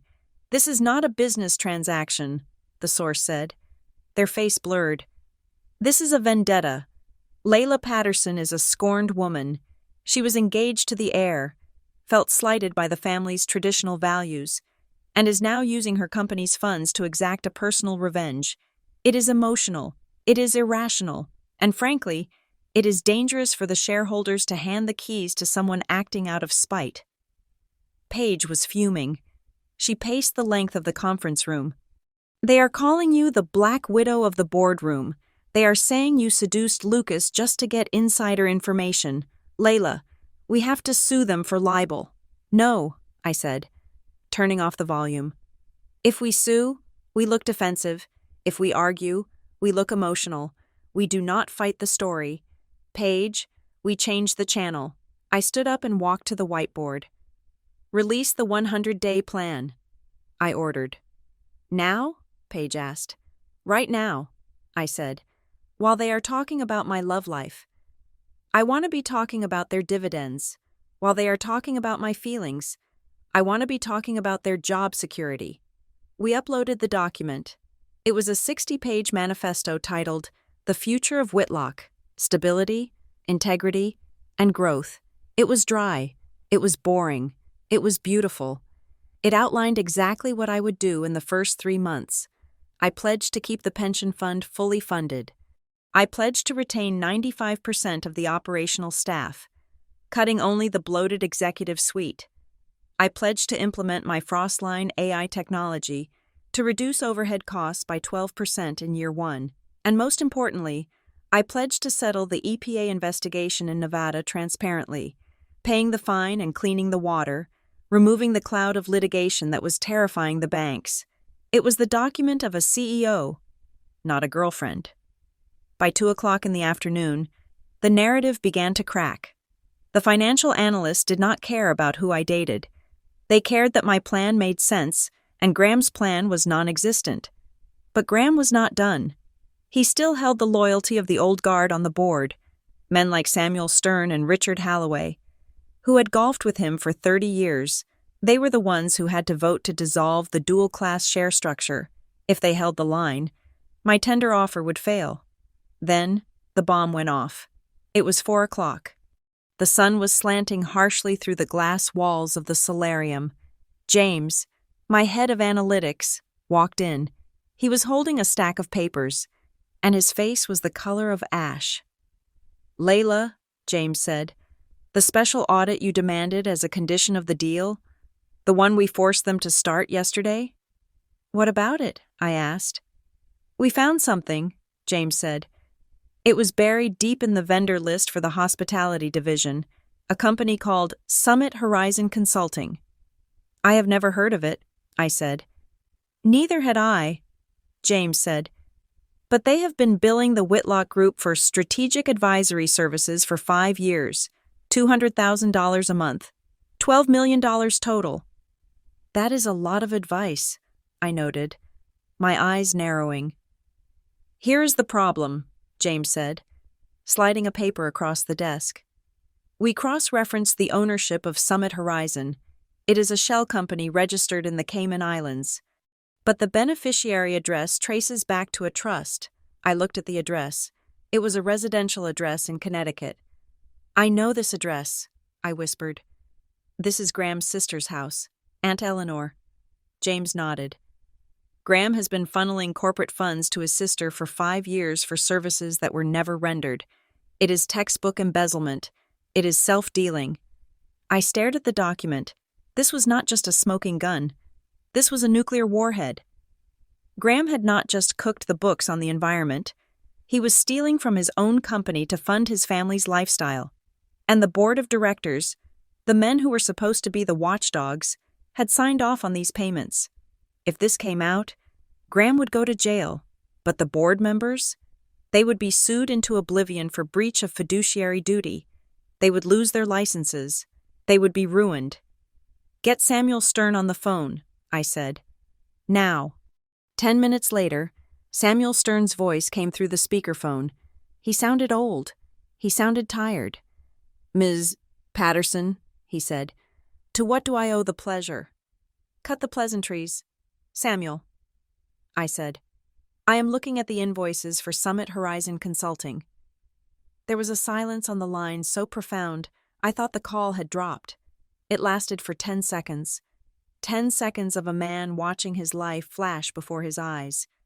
I can explain," Samuel stammered. "We were told those were legitimate."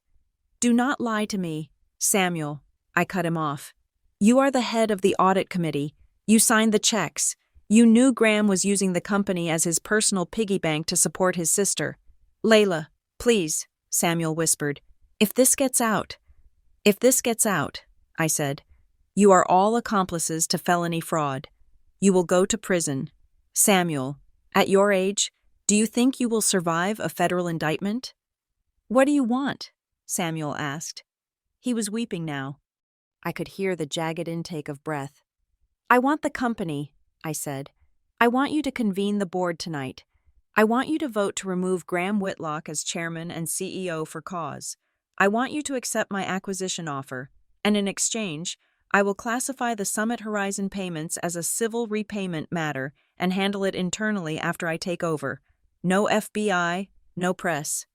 You are asking us to betray him, Samuel said. I am asking you to save yourselves, I replied. Graham built the bomb. Samuel, you do not have to be in the room when it goes off. Tonight, Samuel said. We will vote tonight. The line went dead. The dominoes had not just fallen, they had been pulverized. I left the office at 7 o'clock. I needed air. I needed to step away from the screens and the numbers. I took the elevator down to the parking garage. It was empty, a cavern of concrete and shadows. I walked toward my gray Toyota. My footsteps echoed loudly. You are persistent. I will give you that. The voice came from behind a concrete pillar. I stopped. I did not scream. I turned slowly. Graham Whitlock stepped out of the shadows. He looked terrible. His suit was wrinkled. His eyes were bloodshot. He had lost the polished veneer of the billionaire and had taken on the desperate, feral look of a gambler who had lost his last chip. He was alone. No lawyers, no security, just a man and his failure. Graham, I said, you are trespassing. I built this city, Graham muttered, walking toward me. He stopped 10 feet away. I made a few calls, Layla. I know Samuel talked to you. I know you found the consulting payments. I did, I said. It was just a way to help family, Graham said, his voice dropping to a wheedling tone. Eleanor was going through a divorce. She needed cash. It didn't hurt anyone. The company makes billions. It hurt the shareholders, I said. And it is illegal. Graham took a step closer. He held his hands up in a gesture of surrender. Okay, he said. You win. You have the leverage. So let us make a deal, a real deal, between you and me. I already made an offer, I said. No, listen, Graham said, urgency creeping into his voice. You can buy the company, take the majority share, but keep me on. Make me chairman emeritus. Give me an office. Let me keep my dignity. I will sign whatever you want. I will support you. I will tell the world you are the brilliant daughter-in-law I always wanted. He forced a smile. It was a grotesque parody of the charm he had used on me at that first dinner. We can rule this city together, Layla. You have the brains. I have the connections. Imagine it. The Whitlock-Patterson Empire. I looked at him. I looked at this man who had called me trash, who had investigated me, who had tried to muzzle me, and now, when he was cornered, he was trying to buy me with the scraps of his own power. He still did not get it. He thought I wanted to be like him. Graham, I said, my voice echoing in the cold garage. You still do not understand. I do not want your connections. I do not want your title, and I certainly do not want your name next to mine. Then what do you want? He cried out. Everyone has a price. My price is your absence, I said. I do not want you to banish me from the table. Graham, I want you to leave the room. I want you to walk out that door and never come back. I want to scrub the toxicity out of the walls. Graham's face twisted. The mask fell away. You are a cold bitch. I am a CEO, I corrected. And as of tomorrow morning, I am your boss. Get out of my way. I walked past him. I unlocked my car door. I expected him to grab me, to scream, to do something violent. But he didn't. He just stood there, paralyzed by the absolute certainty of his own obsolescence. I drove home. When I entered my apartment, the lights were off. But there was a silhouette standing by the window, looking out at the city. Lucas. He turned when I walked in. He looked like he had been through a war. His tie was gone. His sleeves were rolled up. He held a glass of water in his hand. They had a family meeting, Lucas said. His voice was rough. At the house, Mom, Aunt Eleanor, everyone. I assume I was not invited, I said, putting my keys on the counter. You were the main topic, Lucas said. Dad told them everything. He told them you found the payments to Eleanor. He told them you were blackmailing the board. It is not blackmail if it is the truth, I said. I know, Lucas said, but they don't see it that way. Eleanor screamed at me. She called me a traitor. She said I let a wolf into the henhouse. My mother. She looked at me like she didn't know who I was. She asked me how I could stand by you when you were destroying our family. And what did you say? I asked. Lucas looked down at his glass. I told them that the family destroyed itself. I told them that you were just the one turning on the lights. He looked up at me. I stood there. Layla. I stood there while they screamed. I didn't apologize. I didn't try to fix it. I just let it burn. I am proud of you, I said, and I meant it. I packed a bag, Lucas said. I am staying at a hotel tonight. I wanted you to know. I didn't fold. Thank you, I said. He walked to the door. He paused, looking back at me. Tomorrow is the vote? Yes, I said. 9 o'clock. He is terrified, Lucas said. I have never seen him scared before. You broke him, Layla. He broke himself, I said. I just refused to help him put the pieces back together. Lucas left. The door clicked shut. I was alone. I walked to the window where Lucas had stood. The city of Palm Crest was spread out below me, a grid of golden lights against the black velvet of the night. Somewhere out there, in the Whitlock mansion, a dynasty was packing its bags. Somewhere out there, Graham Whitlock was realizing that the trash had come to collect. I felt a strange sense of calm. There was no adrenaline left, no anger, just the quiet, heavy certainty of gravity. I sat down on my sofa and opened my laptop. I had one last document to review. It was the victory speech I would give to the employees of the Whitlock Group. I deleted the first line, which read, I am honored to be here. I retyped it. The era of fear is over. Today, we get back to work. I closed the laptop. I did not drink wine. I did not celebrate. I went to the kitchen, poured myself a glass of water, and drank it standing up.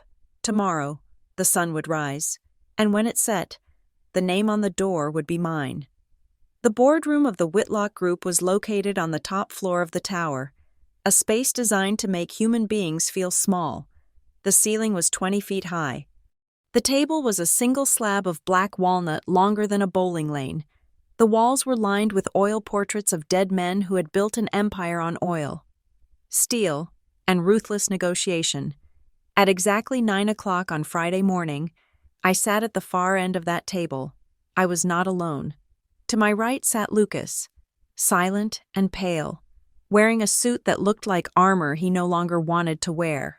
Across from us sat the 12 members of the board of directors. They were men and women of immense power, people who controlled pension funds and shaped local laws. But today, they would not look me in the eye. They looked at their papers. They looked at their phones. They looked anywhere but at the woman who had forced them into this room. The heavy double doors swung open. Graham Whitlock entered. He walked with the aggressive stride of a man who believes the ground was paved solely for his feet. He wore his best navy suit, a red power tie, and a Patek Philippe watch that cost more than my parents' house. He expected the room to rise. He expected the customary murmur of, "Good morning, Mr. Chairman." He expected the ritual of deference that had sustained his ego for 40 years. He got silence. Not a single chair scraped against the floor. Not a single person stood up. The air in the room was stagnant, heavy with the scent of impending execution. Graham stopped at the head of the table. He looked around, his smile faltering, then freezing into a rictus of confusion. He looked at Samuel Stern, his oldest friend on the board. Samuel was staring intently at a water stain on the coaster in front of him. "What is this?" Graham asked. His voice echoed in the cavernous room. "Why are the lights dimmed? Why is everyone sitting?" He turned his gaze to the far end of the table. He saw me. His face flushed a deep, violent crimson. "And why?" Graham spat, pointing a trembling finger at me. "Is she in this room? Security? Get her out. This is a closed session." "Sit down, Graham," Samuel Stern said. His voice was quiet, but in the dead silence, it sounded like a gunshot. Graham whipped his head around. Excuse me? Did you just order me to sit in my own boardroom? It is not your boardroom anymore, Samuel said. He did not look up. He slid a piece of paper toward the center of the table. As the lead independent director, I have called this meeting to order. We have a motion on the floor. What motion? Graham demanded, gripping the back of his leather chair until his knuckles turned white. I control the voting shares. Nothing happens here without my say. The motion, Samuel continued, his voice shaking slightly, is to accept the tender offer from Frostline Gridworks for 100% of the outstanding shares of the Whitlock Group, and coupled with that, a motion to remove the current CEO immediately for cause. For cause? Graham laughed. It was a high, incredulous sound. You cannot fire me for cause. I am the cause. I am the reason you all have yachts. I am the Whitlock Group. You are a liability. Graham. Another board member, a woman named Eleanor Vance, spoke up. We have seen the reports. The EPA violations in Nevada, the debt concealment, the payments to Summit Horizon Consulting. Graham froze. The mention of the consulting firm, the shell company he used to funnel money to his sister, sucked the air out of his lungs. He looked at Lucas. He looked at me. He realized the leak had come from inside the house. This is a conspiracy, Graham snarled. He began to pace behind his chair, his movements jerky and erratic. You are listening to her? To that nobody? She is a parasite. She seduced my son to get into this room. She is blackmailing you. He slammed his fist onto the table, making the crystal water pitchers jump. I will sue every single one of you, Graham screamed. I will burn your reputations. I will drag you through court until you are bankrupt. You think you can oust me? I am Graham Whitlock. I am this city. I watched him unravel. It was ugly. It was not the dignified fall of a titan. It was the tantrum of a child who had been told no for the first time in his life, and with every insult he hurled, with every threat he made, the resolve of the board hardened. He was proving my point for me. He was showing them exactly why he had to go. Calling the vote, Samuel said, cutting through Graham's tirade. All in favor of the acquisition and the removal of Graham Whitlock. Raise your hand. One hand went up, then two, then Samuel's, then Eleanor's. Within 5 seconds, 12 hands were in the air. Unanimous. Graham stared at the forest of hands. He looked like a man watching a tsunami crest over the wall of his garden. He slumped against the wall, the fight draining out of him as the reality settled in. You can't do this, he whispered. The golden parachute, my contract. If you fire me, you owe me $70 million. I have a severance package. I have change of control provisions. He looked at me, a sneer returning to his lips. Fine. You want the company? Take it, but you're going to pay me to leave. I will take my $70 million and watch you fail from my private island. I stood up. I smoothed the front of my white blazer. I picked up a blue folder, the only thing I had brought with me. I walked down the length of the long table. My heels clicked rhythmically on the parquet floor. Click, click, click. I stopped 3 feet from Graham. I did not crowd him. I gave him space, because I wanted everyone to see the distance between us. There will be no $70 million. Graham, I said. My voice was calm, clear, and devoid of anger. I spoke as if I were reading a weather report. What? Graham blinked. Clause 14B of your employment contract, I recited from memory. Severance is forfeited in the event of termination for bad acts, defined as fraud, embezzlement, or material breach of fiduciary duty. I opened the folder and held it up. It contained the wire transfer records to his sister's shell company. This is embezzlement, Graham, I said.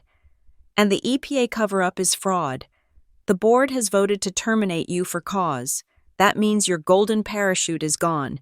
Your stock options are canceled. You leave this building with exactly what you brought into it today. Your ego. Graham's mouth opened and closed. He looked at his lawyers, who were standing by the door. They looked at the floor. They knew the contract. They knew the evidence. There was no defense. You stripped me," Graham rasped. "You left me with nothing." "I left you with your freedom," I corrected. "I could have sent this file to the district attorney. I could have put you in a cell. Instead, I am letting you walk away. Consider it a parting gift." Graham turned wildly to Lucas. He grabbed Lucas's arm, his fingers digging into the fabric of the suit. "Lucas!" Graham pleaded. "Do something! She is destroying your father. She is stealing your inheritance. Tell them she is trash." Lucas stood up slowly. He looked at his father's hand on his arm. Then he looked at his father's face. He did not pull away violently. He simply stepped back, breaking the contact. "I cannot help you, Dad," Lucas said. His voice was sad, but it did not waver. "I am your father," Graham screamed. "I gave you everything. I made you who you are." "You made me afraid," Lucas said. "And then you tried to make me cruel. You wanted me to treat her like trash because that is how you treat everyone who isn't useful to you." Lucas looked at me, then back at Graham. "I heard you call her trash at dinner." "Dad," Lucas said, "I sat there and let you do it. But today I heard the market call you a risk. I heard the company call you a liability. And they are right." Graham stared at his son. The betrayal was total. He realized, finally, that he had no allies left, no family, no board, no money. "Get out," Samuel Stern said. "Security is waiting to escort you." Graham straightened his jacket. He tried to summon one last shred of dignity. "I will leave, but I will walk out the front door. I will walk out with my head high." "No," I said. Graham stopped. "Your security clearance has already been revoked," I said, glancing at the tablet in my hand. "Your badge will not work on the executive elevators. The main lobby is for employees and guests. You are neither." I pointed to the service door in the corner of the room. "You will use the service elevator," I said. "The one the cleaning staff uses. The one the catering staff uses. The people you never looked in the eye. You will exit through the loading dock." "You are humiliating me," Graham hissed. "You are rubbing my face in it." "I am not humiliating you, Graham," I said. "I am just putting you in the right place. You spent your life believing there were two kinds of people, the ones at the table and the trash outside. I am just showing you that the exit is the same for everyone." Graham looked at the service door. He looked at the board members who refused to meet his gaze. He looked at Lucas, who had turned away to look out the window. He slumped. The Titan shrank into an old, defeated man. Without another word, Graham Whitlock turned and walked toward the service door. He pushed it open. The harsh fluorescent light of the utility corridor spilled into the warm wood of the boardroom. He stepped through, and the door clicked shut behind him. He was gone. The silence in the room changed. It was no longer heavy. It was empty. The vacuum left by a tyrant had been created, and now it waited to be filled. "Ms. Patterson," Samuel Stern said, clearing his throat. "The vote is recorded. The company is yours. What are your instructions?" I turned to face the board. I did not smile. I did not cheer. "First," I said, "we reinstate the cleaning crew's pension plan that Graham cut last year. Second, we self-report the Nevada leak to the EPA and set up a remediation fund. Third, we get back to work." I walked out of the boardroom.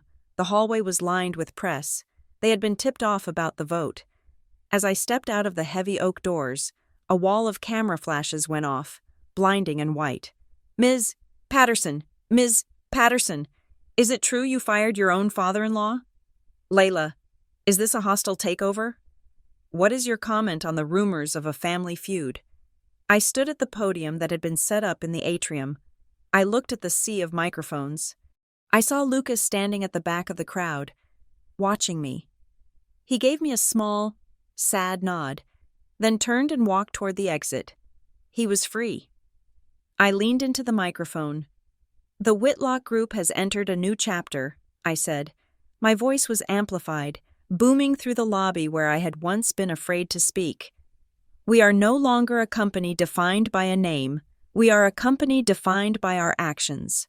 Today, we chose integrity over legacy.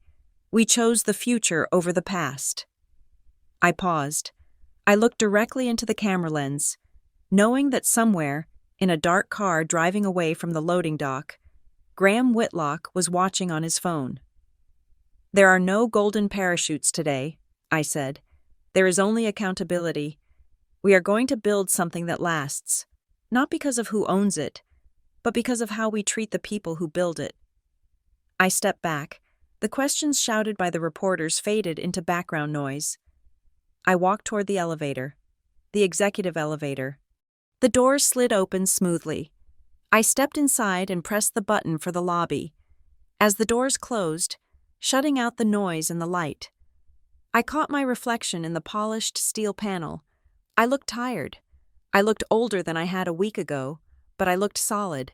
I had won. I had taken the insults, the investigations, the dismissal, and I had turned them into fuel. I had bought the table. I had fired the man who called me trash. But as the elevator descended, I felt a quiet pride that had nothing to do with money. I hadn't won by becoming Graham. I hadn't screamed. I hadn't cheated. I hadn't used people as pawns. I had won by being Layla Patterson.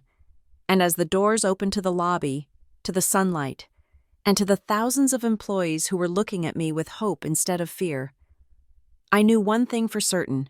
I was exactly where I belonged. Thank you so much for listening to this story. I would love to know where you are tuning in from today. Drop a comment below with your city or country so we can see how far Layla's victory has traveled. If you enjoyed this story, please subscribe to the Kate Revenge Stories channel, like this video, and hit the hype button to help us share more satisfying stories of justice served with the world. See you in the next one.